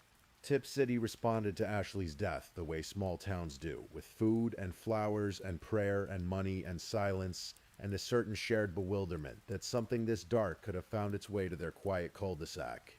Neighbors who had watched the Flynn family come and go over the years, who had waved to them from driveways and chatted with them at school events, described them as wonderful, as normal, as the last people you would expect. The Christian Life Center, still trying to find its footing in the wake of losing 2 of its own to very different kinds of tragedy, urged its congregation toward prayer rather than speculation. A community that had believed in Caleb Flynn, that had sung beside him and been led by his voice in worship, now had to hold 2 contradictory images in mind at once: the man at the pulpit and the man in the jail cell. It is the kind of cognitive dissonance that a community carries for a long time.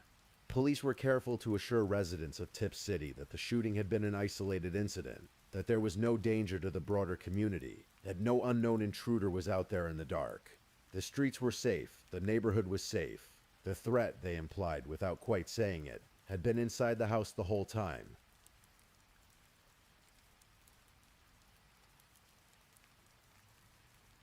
As of early March 2026, Caleb Flynn remains held in the Miami County Jail. His $2 million bond has not been posted.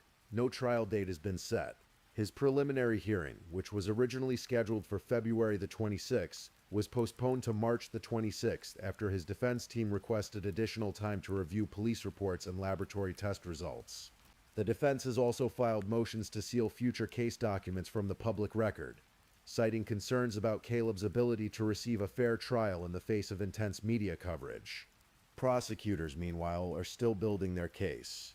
The collaboration between the Tip City Police Department, the Miami County Sheriff's Office, the Federal Bureau of Investigation, the Ohio Bureau of Criminal Investigation, the Bureau of Alcohol, Tobacco, Firearms, and Explosives, and the Miami County Prosecutor's Office continues.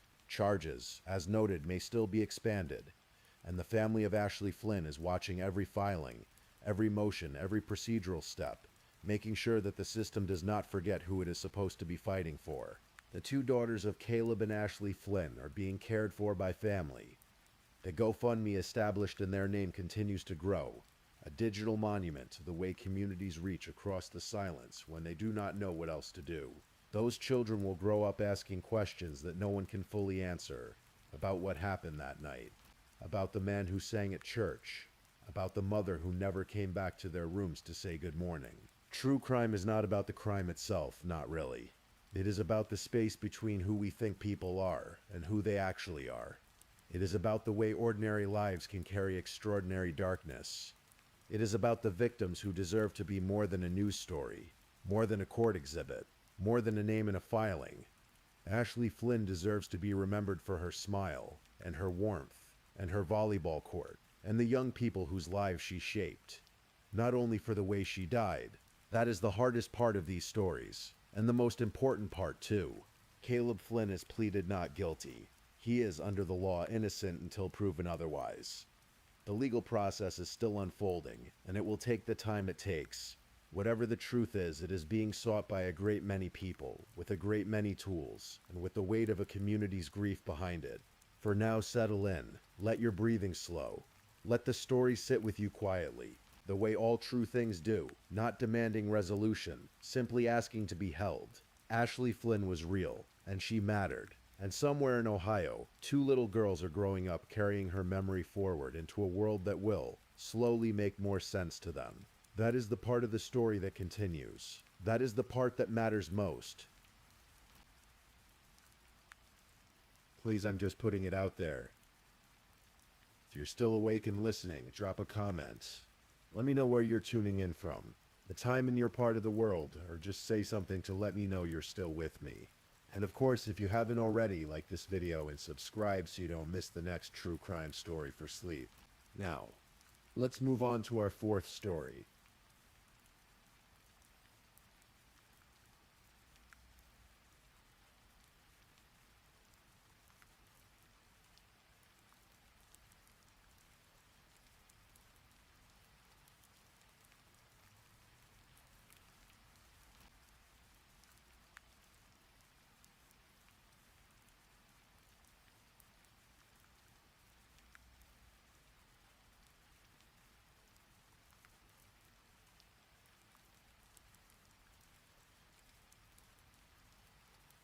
Story 4. The Case of Nicole Booth.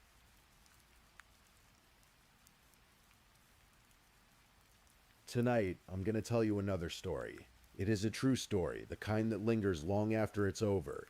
The kind that matters, not because it is dramatic, but because it is human. It is the story of a woman, a mother, a person who deserved so much more than what she was given. It is a story that unfolded quietly, behind closed doors, in a small corner of northeastern Ohio, where the fields stretch wide, and the winters come hard, and life for so many is simply a matter of endurance. Her name was Nicole, and she deserved to be remembered.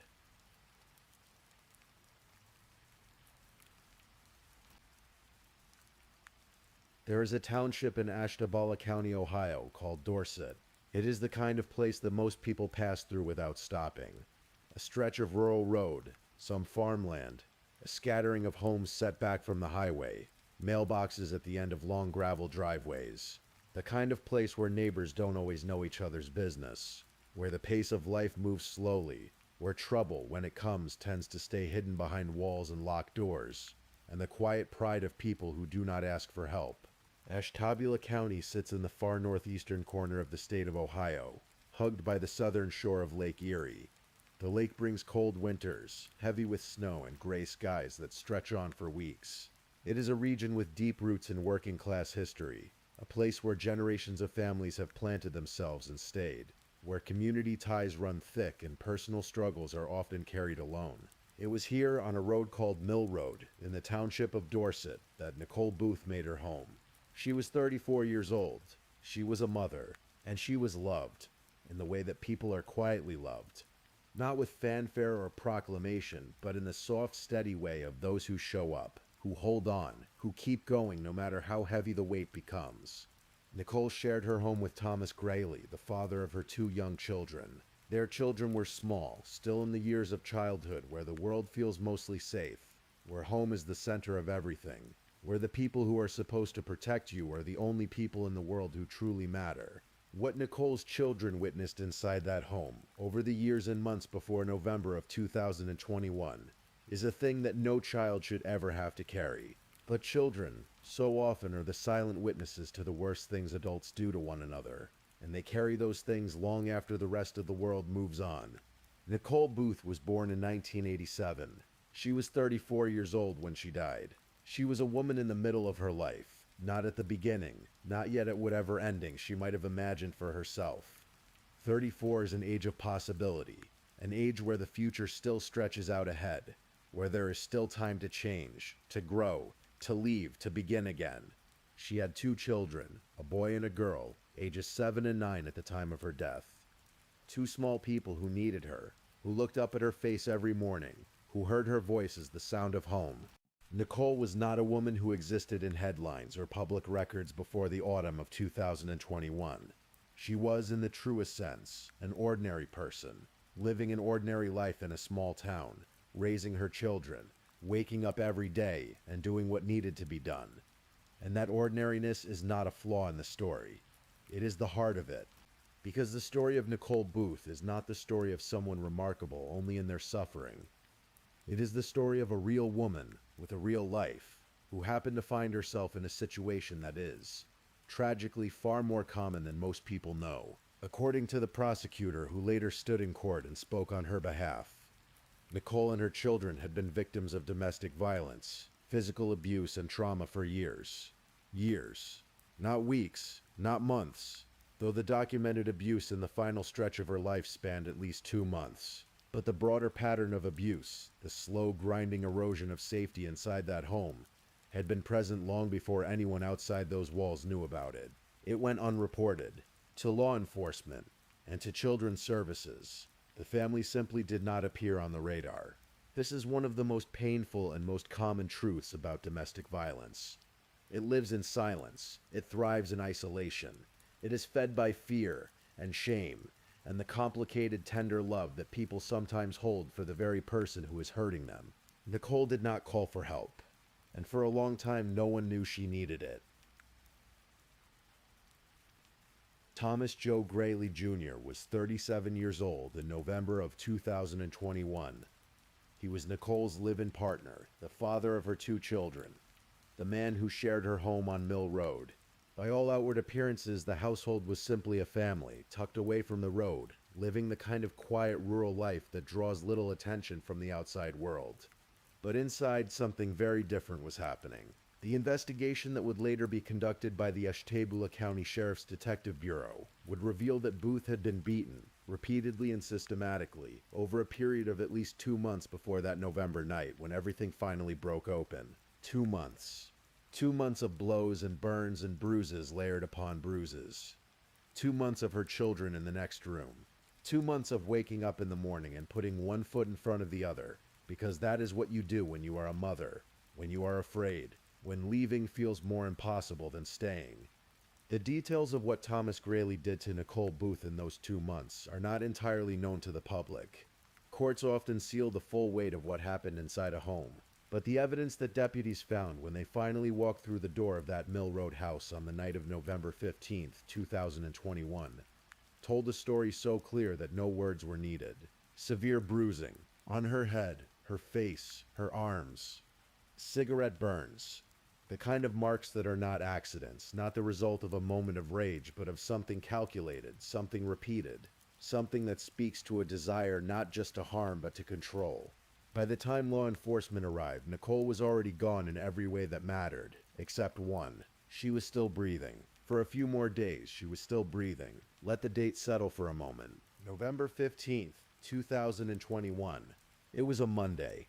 The evenings in northeastern Ohio in mid-November are cold and dark. The sun sets before 5 o'clock. By the time it goes down, the world outside shrinks to the circle of light nearest to you. The lamp on the table, the glow from a television, the warmth of the only home you have. That evening, Thomas Grayley made a phone call. He called the Ashtabula County Sheriff's Office and reported that his girlfriend was not breathing. He said they had been arguing. He said she told him she didn't feel well. He said she suddenly fell to the floor and stopped breathing. It was a story thin enough to see through. When the deputies arrived at the home on Mill Road, they found Nicole Booth unconscious on the floor. She was unresponsive. Emergency personnel were already working on her. And what they saw, what any trained eye could not have failed to see, was the evidence of a violence that had not begun that evening, and had not been quick. The bruising was not new. The cigarette burns were not fresh.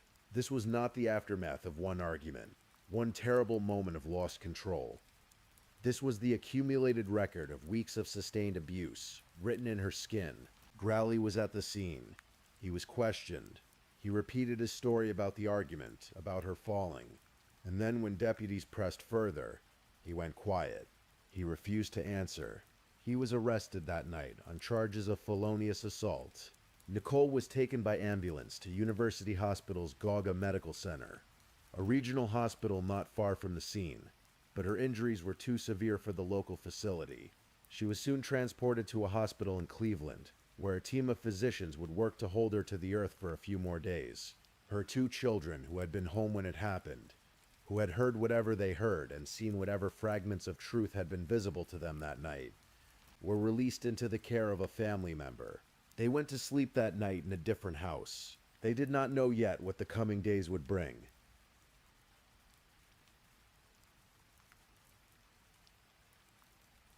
There are few silences as heavy as the silence of a hospital waiting room. The hum of machines. The soft footsteps of nurses at all hours. The fluorescent light that makes everything look slightly unreal. The way time seems to stretch and compress at once, each hour lasting forever. And yet the days slipping past faster than you can hold them. Nicole Booth lay in a hospital in Cleveland in the care of doctors doing what doctors do, working against the damage done to a human body by deliberate, repeated violence. The coroner would later determine that she died of blunt force trauma to her head and trunk. The injuries were not those of a fall. They were not those of an accident. They were the result of a human body being struck, hard and often, in ways that the flesh and bone and brain cannot sustain. A few days after she was brought in, Nicole Booth died. She was 34 years old. She left behind two children, ages 7 and 9, and she left behind a case that was now no longer a felonious assault case. It was a murder case. The Ashtabula County Sheriff's Detective Bureau took over the investigation. Under the direction of Lieutenant Sean Ward, the detectives began the patient, methodical work of building a picture of what had happened inside that Mill Road home. Not just on the night of November 15th, but in the weeks and months before. Investigators spoke to people who knew Nicole. They gathered evidence from the home. They examined the medical records, the coroner's findings, the detailed and unambiguous language of trauma mapped onto a body. What emerged was a portrait of sustained abuse. The bruising was not from a single event. The burns were not from a single night. The injuries to Nicole's head and trunk were layered. Some older and healing, some newer, some fresh. Her body had been recording what was happening to her long before anyone outside that house had known to look. Prosecutors later said, in their statements to the court, that Nicole and her children, ages 7 and 9, had been living with domestic violence, physical abuse, and trauma for years. Years of it, silently, unreported to law enforcement, unreported to children's services, hidden in the way that so much domestic abuse is hidden, behind the ordinary face of a family, behind a front door on a rural road, behind the quiet that the world outside assumes as peace. Thomas Grayley was charged with aggravated murder. He was held in the Ashtabula County Jail on a cash bond of $500,000. He remained there awaiting trial as the legal process moved forward in its slow and deliberate way. At one point during the pretrial proceedings, the court ordered Grayley to undergo mental health evaluation and treatment, a common step in cases of this nature, a legal formality that does little to restore what has been taken. A trial date was eventually set for January of 2023, but it would not come to that. Jefferson, Ohio is the county seat of Ashtabula County. It is a small town, the kind with a courthouse at its center, a building that has stood for well over 100 years, that has witnessed the full range of human failing and human reckoning across generations. The kind of building where justice, imperfect as it always is, at least makes an attempt at form. On a Wednesday in late October of 2022, nearly one full year after Nicole Booth's death, Thomas Greeley Jr. stood before Ashtabula County Court of Common Pleas Judge David Schroeder. He was 38 years old. He did not go to trial. He pleaded guilty to aggravated murder in the beating death of Nicole Booth, the mother of his children, the woman who had shared his home, who had trusted him enough, or feared him enough, to stay for years despite whatever was happening behind those walls. The plea was the result of negotiations with the prosecution. In exchange for the guilty plea, Greeley was sentenced immediately, 25 years to life in prison. Judge Schroeder presided over the hearing. There was no long trial, no parade of witnesses, no weeks of testimony laying bare the details of what Nicole's final months had been like. The case was resolved with a single word from the man who had ended her life: guilty. Chief Deputy Terry Moisio, speaking on behalf of the Sheriff's Office, took a moment after sentencing to acknowledge the work of the detectives who had built the case. He thanked Lieutenant Sean Ward and the Detective Bureau for what he called their hard work, the quiet, unglamorous labor of piecing together the truth from the evidence left behind in a small house on Mill Road. Thomas Greeley was transferred from the Ashtabula County Jail to an Ohio State prison, where he will serve his sentence, eligible for potential release no sooner than 25 years from the date of his sentencing, if the parole board should ever see fit to grant it. He will be in his 60s before he has any chance of walking free.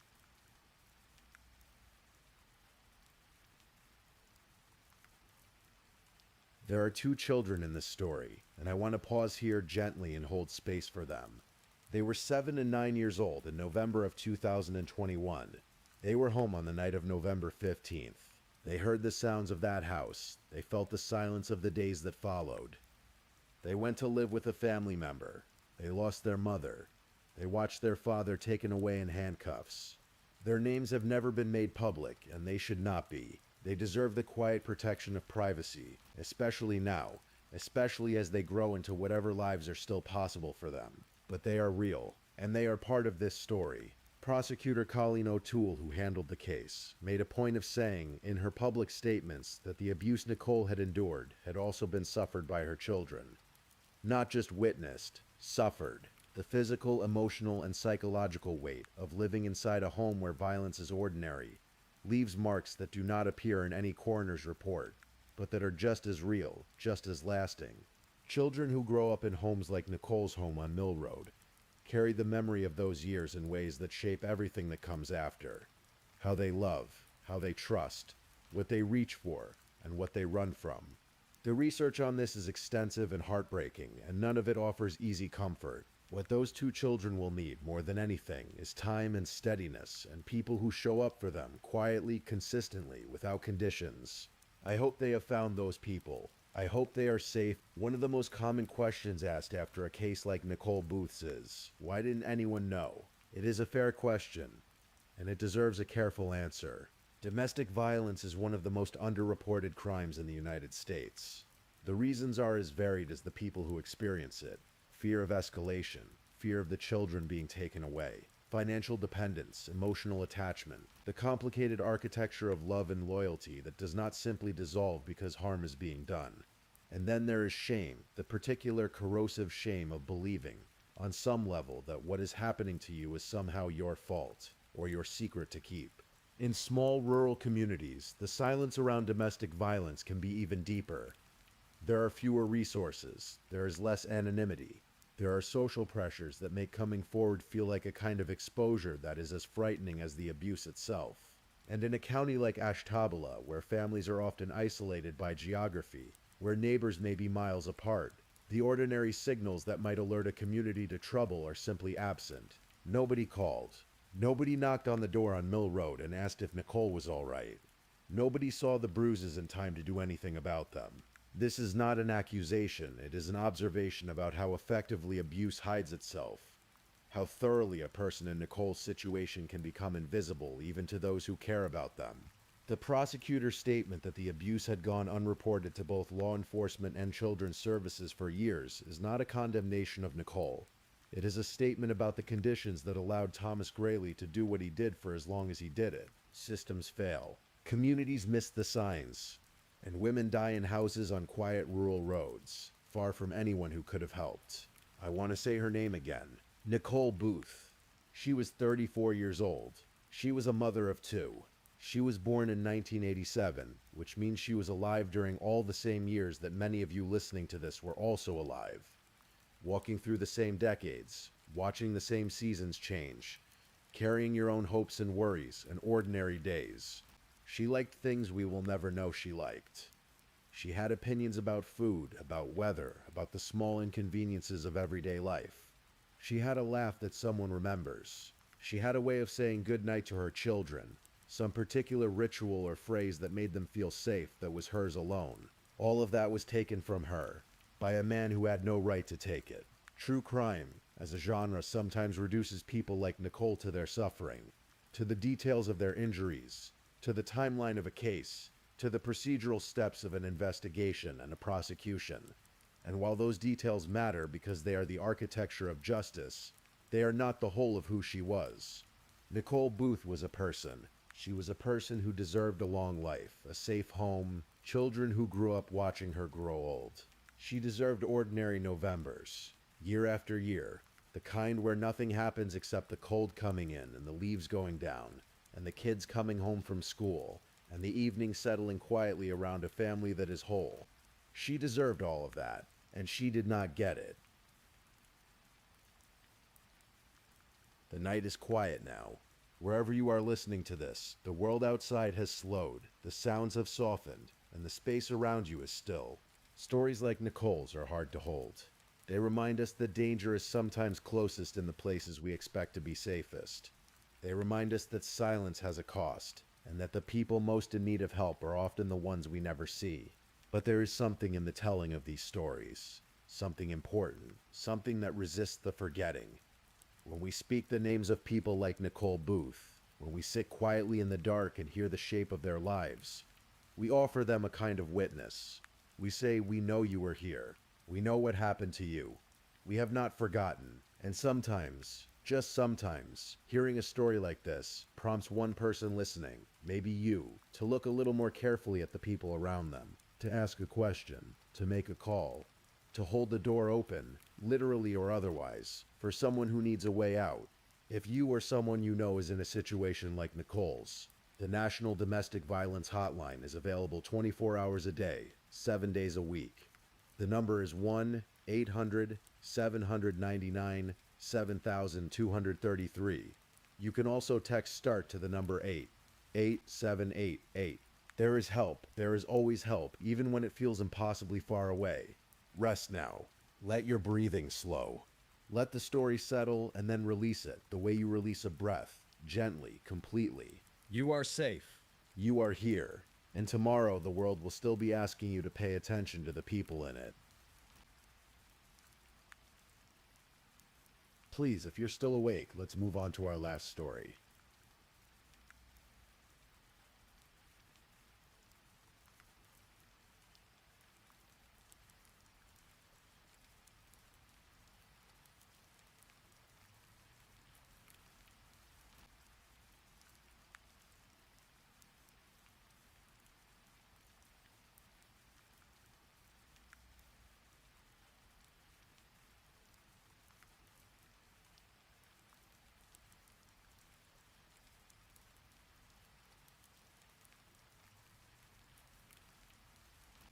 Story 5. The Murder of Alicia Masidi.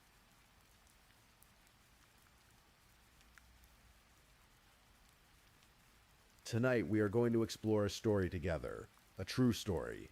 A story that, like so many of the ones we carry in this world, begins with a child and a home, and the quiet, ordinary hope that a life might unfold gently, kindly, the way a life should. But some stories do not unfold that way.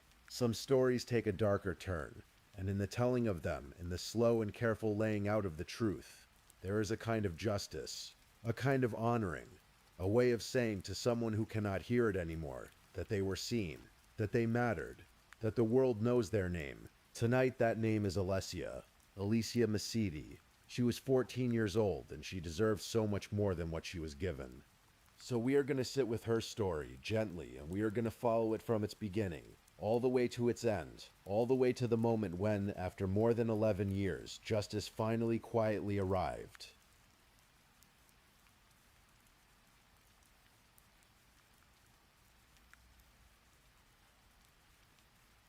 The Central Valley of California is a long, flat stretch of the American interior. It is farmland, and highway, and small towns that sit quietly beneath enormous skies. Ceres is one of those towns. A modest community, a neighborhood of ordinary streets and ordinary homes, where children ride bikes in the afternoon and the evenings smell of cut grass and warm asphalt. It is the kind of place you would think where nothing very terrible could happen. But Alicia Mesiti did not end up in Ceres by chance. She ended up there because a court decided her life should go in that direction. And that decision, made by people who were supposed to protect her, would cost Alicia everything. To understand how that happened, we have to go back a little further. Back to a family already fractured, already struggling, already carrying the kind of quiet damage that accumulates when people who should not be together stay together far too long. Alicia's mother was a woman named Roberta Allen. By the accounts of those who knew her, Roberta was a mother who loved her children deeply. She had battled with depression for years. She had lived through a relationship with a man who frightened her, a man who had hurt her, and she carried the weight of that in the way that survivors of abuse so often do. Quietly, invisibly, in ways that the outside world does not always recognize as wounds. That man was Mark Mesiti. Mark Mesiti was Alicia's father. He was also, by the time the California court system became involved in his children's lives, a man with a long and documented history of criminal behavior. In the 7 years before he was ever given custody of Alicia and her brother, Mark had been convicted of bank fraud, of drunk driving, and had faced charges of domestic violence against Roberta.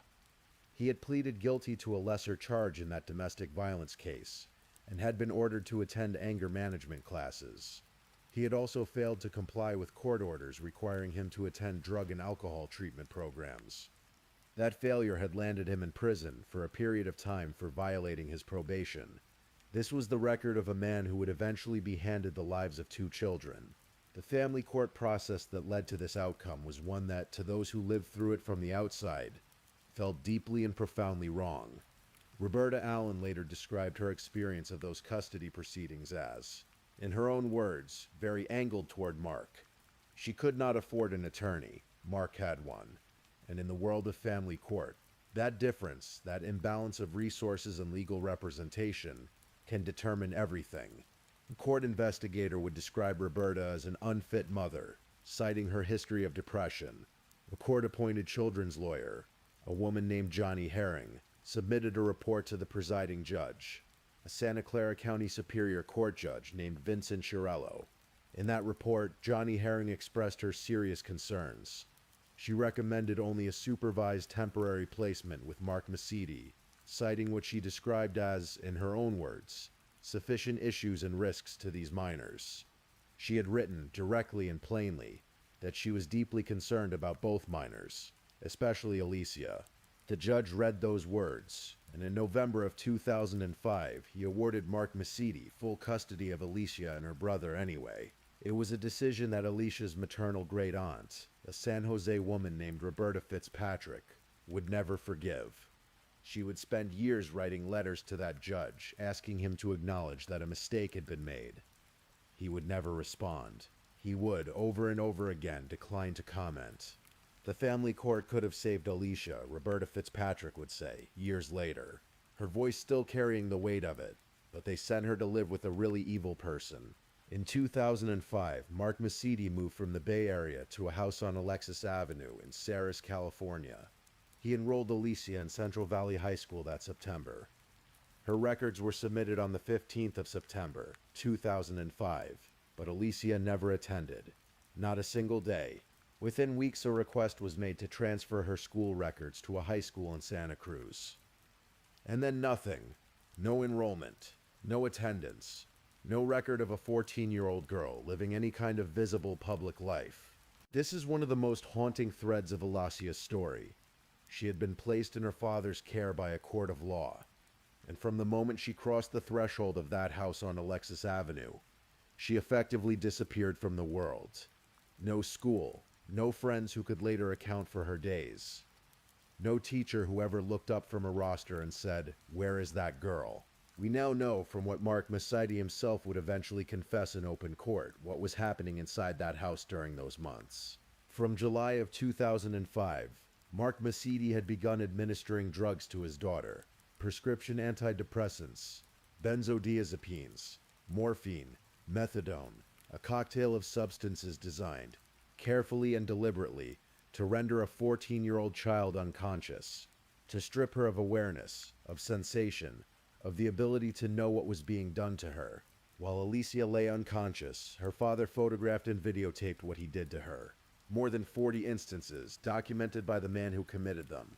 Hundreds of thousands of images would eventually be found on his computers, his hard drives, his memory cards.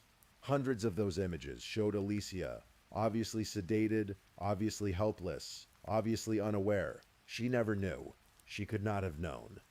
That perhaps is the cruelest detail of all, in a story full of cruel details. From July of 2005 until the spring of 2006, this continued. And then something changed. Around the middle of August 2006, Alicia Masidi was gone.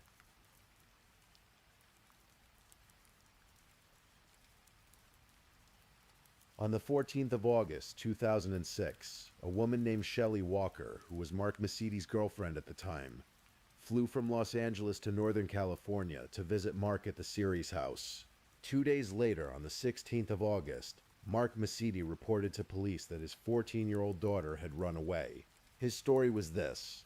Alicia had, he said, traveled to the San Jose area on the 11th of August to visit a friend. She had then telephoned on the 13th to say that she had instead gone camping with other friends, but would not say where she was or who she was with. After that, Mark told police she had called periodically to check in, to let him know she was all right, but had never disclosed her location. It was the kind of story that on its surface might have seemed plausible. Teenagers run away. It happens. And Alicia, the story went, was a troubled girl who had not gotten along with her mother, who had some history of difficulty. But her mother, Roberta Allen, was not convinced. Not for a single moment. Roberta went to police and told them directly that she did not believe Alicia had run away. She suspected something far darker, something she could not fully articulate, but could feel with the fierce and terrible certainty that a mother carries in her bones. She pleaded for investigators to look more carefully. She knew. For a time, though, the investigation remained quiet. Mark Masidi maintained his story. He continued to claim that Alicia called him from time to time, that she was fine, just gone, a runaway, a troubled teenager who had chosen, as teenagers sometimes do, to disappear. Meanwhile, Mark Masidi packed up the house on Alexis Avenue and left Ceres altogether. About 6 months after Alicia was reported missing, he moved to Los Angeles. Months passed, then a year, then nearly 2 years. In October of 2008, Ceres police sergeants reached out to the local newspaper, the Ceres Courier, asking them to run a story in hopes that someone in the public might come forward with information about Alicia's whereabouts. Mark Masidi, all the while, was still claiming to know nothing of his daughter's fate. The case had gone quiet, but it had not gone cold. By March of 2009, investigators had begun to shift their approach. Nearly 3 years had passed since Alicia Masidi had been reported missing. Nearly 3 years of her mother's anguish, of a father maintaining his lie with the practiced ease of a man who believed he had buried his secret deep enough that no one would ever find it. Ceres police brought a cadaver-detecting canine to the house on Alexis Avenue. The dog's name was CJ. CJ hid on the backyard. A team of investigators moved in and began to dig. In the backyard of the house where Alicia had last been seen alive, just a few feet from the edge of the patio, wrapped in heavy black plastic sheeting and bound with duct tape, buried beneath feet of dirt, they found the remains of a child. Those remains were later identified as Alicia Masidi. She had been 14 years old when she died. She had been buried in her own backyard, in the yard of the house her father had rented, in the quiet neighborhood of Ceres, California, just blocks from an elementary school. She had lain there for nearly 3 years while her father told police she was fine, while he moved to Los Angeles, while he carried on his life. The date was the 25th of March, 2009, And on that same date, on the other side of the state, Roberta Allen's worst and most certain fear was finally officially confirmed. She had waited 31 months to know the truth. 31 months of hoping she was wrong, while being certain she was right. There is no name for that kind of grief. 3 days after Alicia's body was found, Cerise police tracked Mark Masidi to a Los Angeles apartment on Bentley Avenue, which he shared with his girlfriend Shelley Wellborn. They obtained a search warrant. What they found there compounded the horror of what had already been discovered. Mark Masidi and Shelley Wellborn were running a methamphetamine laboratory in the same apartment where children were living. Both were arrested and booked on drug and child endangerment charges. Mark Masidi was taken into custody on the 28th of March, 2009. He has been behind bars every day since. An autopsy was performed on Alicia's remains. The medical examiner determined that Alicia Masidi died of acute drug intoxication. A toxicological analysis of her remains revealed the presence of opiates, morphine, amphetamine, methamphetamine, benzodiazepines, diazepam, methadone, and antidepressants. A mixture of substances so powerful, so deliberately administered, that a 14-year-old girl's body could not survive them. Prosecutors said clearly and plainly that Mark Masidi was responsible for her death. He had put those drugs into his daughter's body. He had done so deliberately, systematically over the course of months. And in the end, those drugs had killed her. A case against Mark Masidi was now a murder case. But the road from arrest to justice would prove to be extraordinarily long, extraordinarily painful. For Alicia's family, for the investigators, for everyone who had devoted years to seeing this case through. The process that followed was a slow and agonizing test of patience. Mark Masidi was first prosecuted in Los Angeles County for the methamphetamine laboratory charges. That drug trial concluded on the 18th of March, 2011, when Masidi was convicted and sentenced to 5 years in prison. His girlfriend Shelley Wellborn testified against him. Only after he served that sentence was Masidi transferred to Stanislaus County in June of 2011 to face the murder charges. And then the delays began in earnest. Defense attorneys were appointed. Defense attorneys withdrew. There were conflicts of interest, legal motions, procedural challenges. At one point in the year 2015, Masidi expressed a desire to represent himself in court, a maneuver that prosecutors recognized immediately as yet another delay tactic. The case dragged forward, year after year, the family waiting, always waiting. Alicia's great aunt, Roberta Fitzpatrick, had been following the proceedings since June of 2011. She described Mark Masidi as, in her words, a snake in the grass. She described the family court system that had sent Alicia to live with him as, in her words, a real cesspool. She spoke of how Roberta Allen had been fighting for years, without money, without an attorney, while Mark worked behind the scenes with legal representation she could not match. He had been working behind the scenes, Fitzpatrick said, and she had been fighting ever since. He had an attorney and she didn't. She had a good relationship with the kids. She was the only one who supported them all those years. She had been essentially terrorized by Mark Masidi for years, and he blindsided her. The picture that emerged through years of investigation and legal proceedings was of a man who had manipulated every system he encountered. The family court system, the criminal justice system, his own family. He had manipulated with patience and calculation. He had manipulated even the process of facing justice, stretching it out across years, making the people who loved Alicia wait and wait and wait. But the case did keep moving forward. Slowly, haltingly, through all the obstacles, it moved forward. The trial of Mark Edward Masidi finally began on the 3rd of October, 2017. He was 49 years old. 11 years had passed since Alicia died.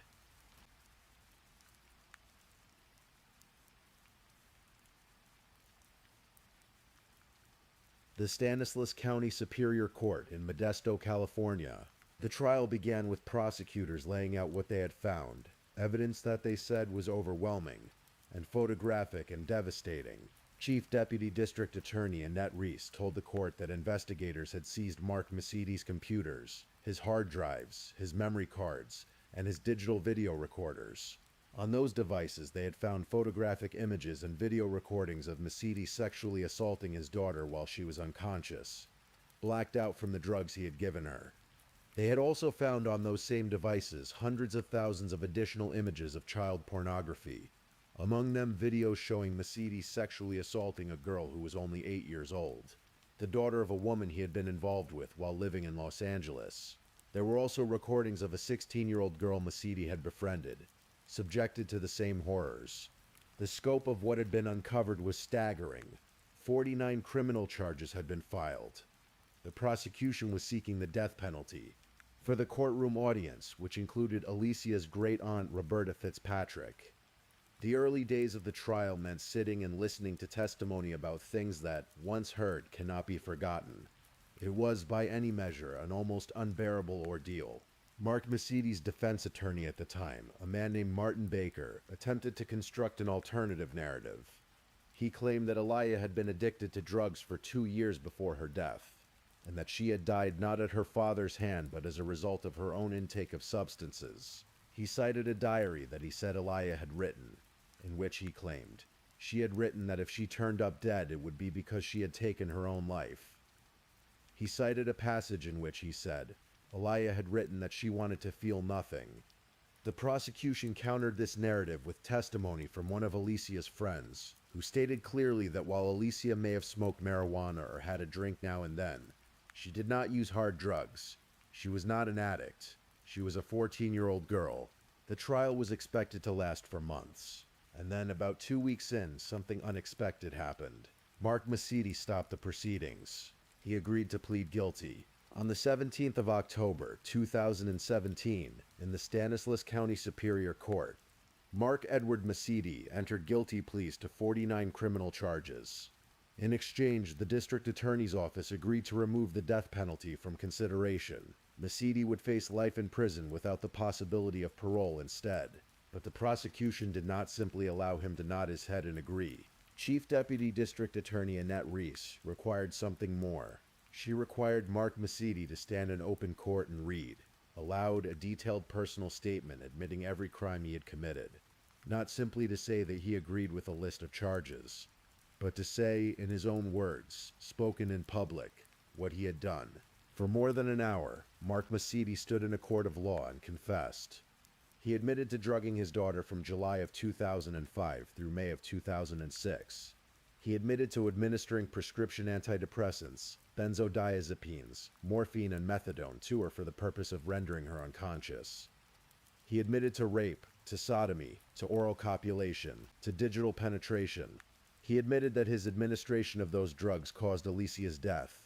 He admitted to the crimes against the 8-year-old girl in Los Angeles. He admitted to the crimes against the 16 and 17-year-old girl. Every charge, out loud, in his own voice, for more than an hour. For Roberta Fitzpatrick, sitting in that courtroom and hearing those words, it was, as she later said, both a relief and a horror. But it was the truth. And the truth, however long it took to arrive, had finally arrived. Several days later, the family received news that was deeply, painfully unwelcome. Mark Mesiti had changed his mind. Through a new attorney, a man named Stephen O'Connor, Mesiti announced his intention to withdraw his guilty pleas and seek a new trial. Alicia's great-aunt, Roberta Fitzpatrick, heard this news and spoke with the quiet fury of a woman who had been through too much. Mark is disgusting, she said. He uses the system to torture us. The legal question before Stanislaus County Superior Court Judge Donna Reeves was a complex one. Mesiti had not merely nodded to charges. He had spent more than an hour publicly confessing to every single crime in painstaking detail. The terms of the plea agreement had been clearly spelled out. He was seeking to escape the death penalty in exchange for a life sentence. Those consequences had been explicit, but the stakes were enormously high.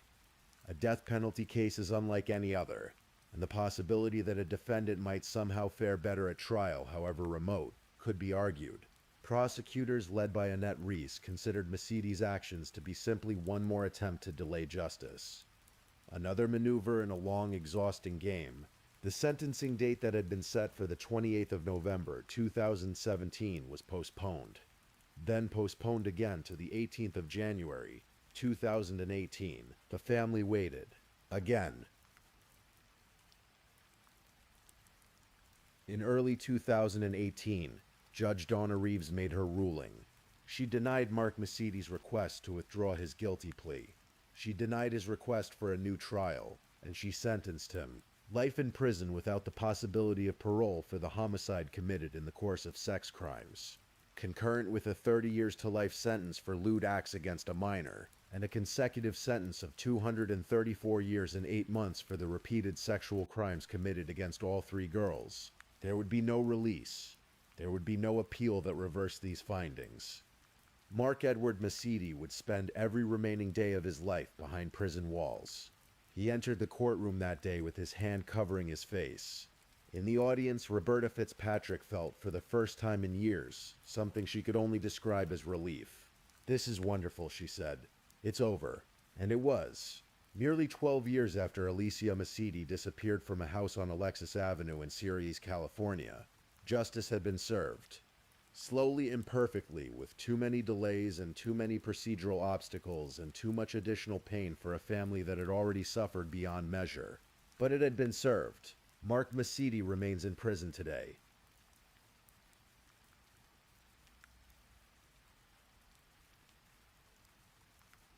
There are moments in any tragedy where we must pause and ask not only what happened, but how it was allowed to happen. How the systems that exist to protect children sometimes fail them so completely, so catastrophically, that a 14-year-old girl ends up buried in a backyard while the man responsible tells police she ran away. The children's attorney, Johnny Herring, had warned the court. She had put her concerns in writing. She had recommended only supervised, temporary placement. She had written, directly and clearly, that she was deeply concerned about Alicia. The judge had read those words and ruled otherwise. Investigators would note in the aftermath that the judge, Vincent Chiarello, was aware at the time he made his ruling that Mark Macedy had, in the 7 years prior, accumulated convictions for bank fraud and drunk driving, had faced domestic violence charges, had been ordered to attend anger management classes, and had been imprisoned for violating probation by failing to comply with drug and alcohol treatment requirements. He knew all of this, and he gave the children to Mark Macedy anyway. Roberta Allen had described her legal battle as very angled toward Mark. She had no attorney, she had limited resources. She had a history of depression which was used against her. The man she had once been in a relationship with, the man she had been afraid of, the man who had hurt her, had resources she did not. And in a system where resources and legal representation can determine outcomes, the scales did not tip in her direction. For years after Alicia's body was found, Roberta Fitzpatrick wrote letters to Judge Chiarello. She asked him to acknowledge the mistake. She asked him to say simply that he had erred, that the information available to him should have led to a different decision. He never wrote back. He declined to comment over and over again through years of press inquiries. He did not have the human decency to recognize the tragedy and to admit he made a mistake, Fitzpatrick said. The family court could have saved Alicia.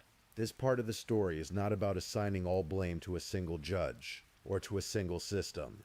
The failures were multiple, layered, systemic. They lived in the gap between a report and a ruling, between a warning and a decision, between what was known and what was acted upon. They lived in the inequality of legal resources, in the way that poverty and powerlessness can determine the fate of children, just as surely as the actions of individual bad actors. Alicia Macedy did not simply encounter one evil man. She encountered a series of moments where the systems designed to protect her looked away. That is the legacy of her story that matters most. Not only what one man did, but what the world around her failed to do. Alicia Macedy was 14 years old. She had, by accounts of those who knew her, the ordinary hopes and habits of a teenager. She had friends. She had a mother who loved her. A mother who knew from the beginning that something was terribly wrong, and who fought with everything she had to be heard. In the years before she was placed in her father's custody, she had spent time in Maine living with her grandmother. Roberta Allen had sent her there in 2004, partly out of fear that Mark would hurt her. Alicia had finished a school year there. She had returned to California in July of 2005. Just over a year later, she was gone. There is a detail from the trial that lingers, softly in the way that small things sometimes do. A friend testified that Alicia, despite everything, despite the chaos of her home life, despite whatever else she had been through, was not someone who used hard drugs. She was not that person. Whatever the defense attorney tried to claim, her friend knew the truth. She was a girl, 14 years old.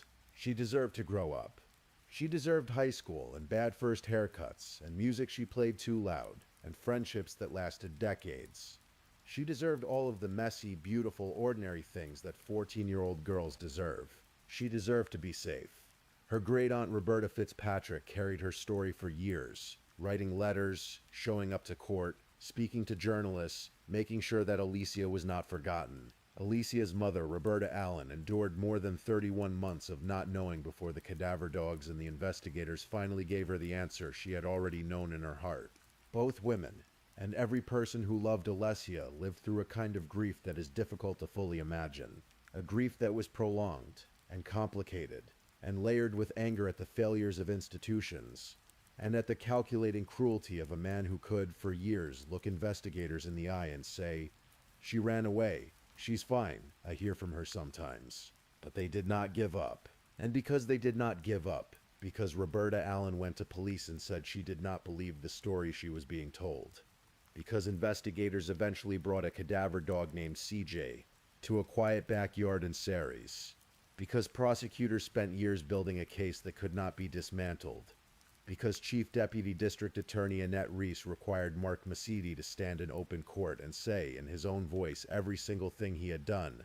Because of all of that, Alicia Masidi's story did not end in silence. It ended in truth, and Mark Masidi, as of this telling, remains exactly where he belongs. And so we come quietly to the end of Alicia's story. It is not a happy ending in the way that endings are sometimes happy. There is no undoing what was done. There is no returning what was lost. Alicia Masidi will always have been 14 years old, and the world will always carry the shape of what she never got to become. But there is truth here, and there is justice, however long it took to find its way to the surface. And there is a family, and a great aunt, and a mother, who refused to let her name disappear. We have carried her story tonight, together. Slowly, gently, in the dark. And now, dear listener, I want you to let it rest. Let the story settle, the way stories do, somewhere deep and quiet inside you. Let your breath slow. Let your body sink a little further into wherever you are lying tonight. Warm and safe and still. The world is large and sometimes frightening. But right now, in this moment, you are here. You are resting. You are at peace. Let the story settle and then release it, the way you release a breath. Gently, completely. I'm wishing you a restful sleep tonight, and if you're still awake, don't forget to like this video and subscribe, and until next time, stay safe and take care. Good night.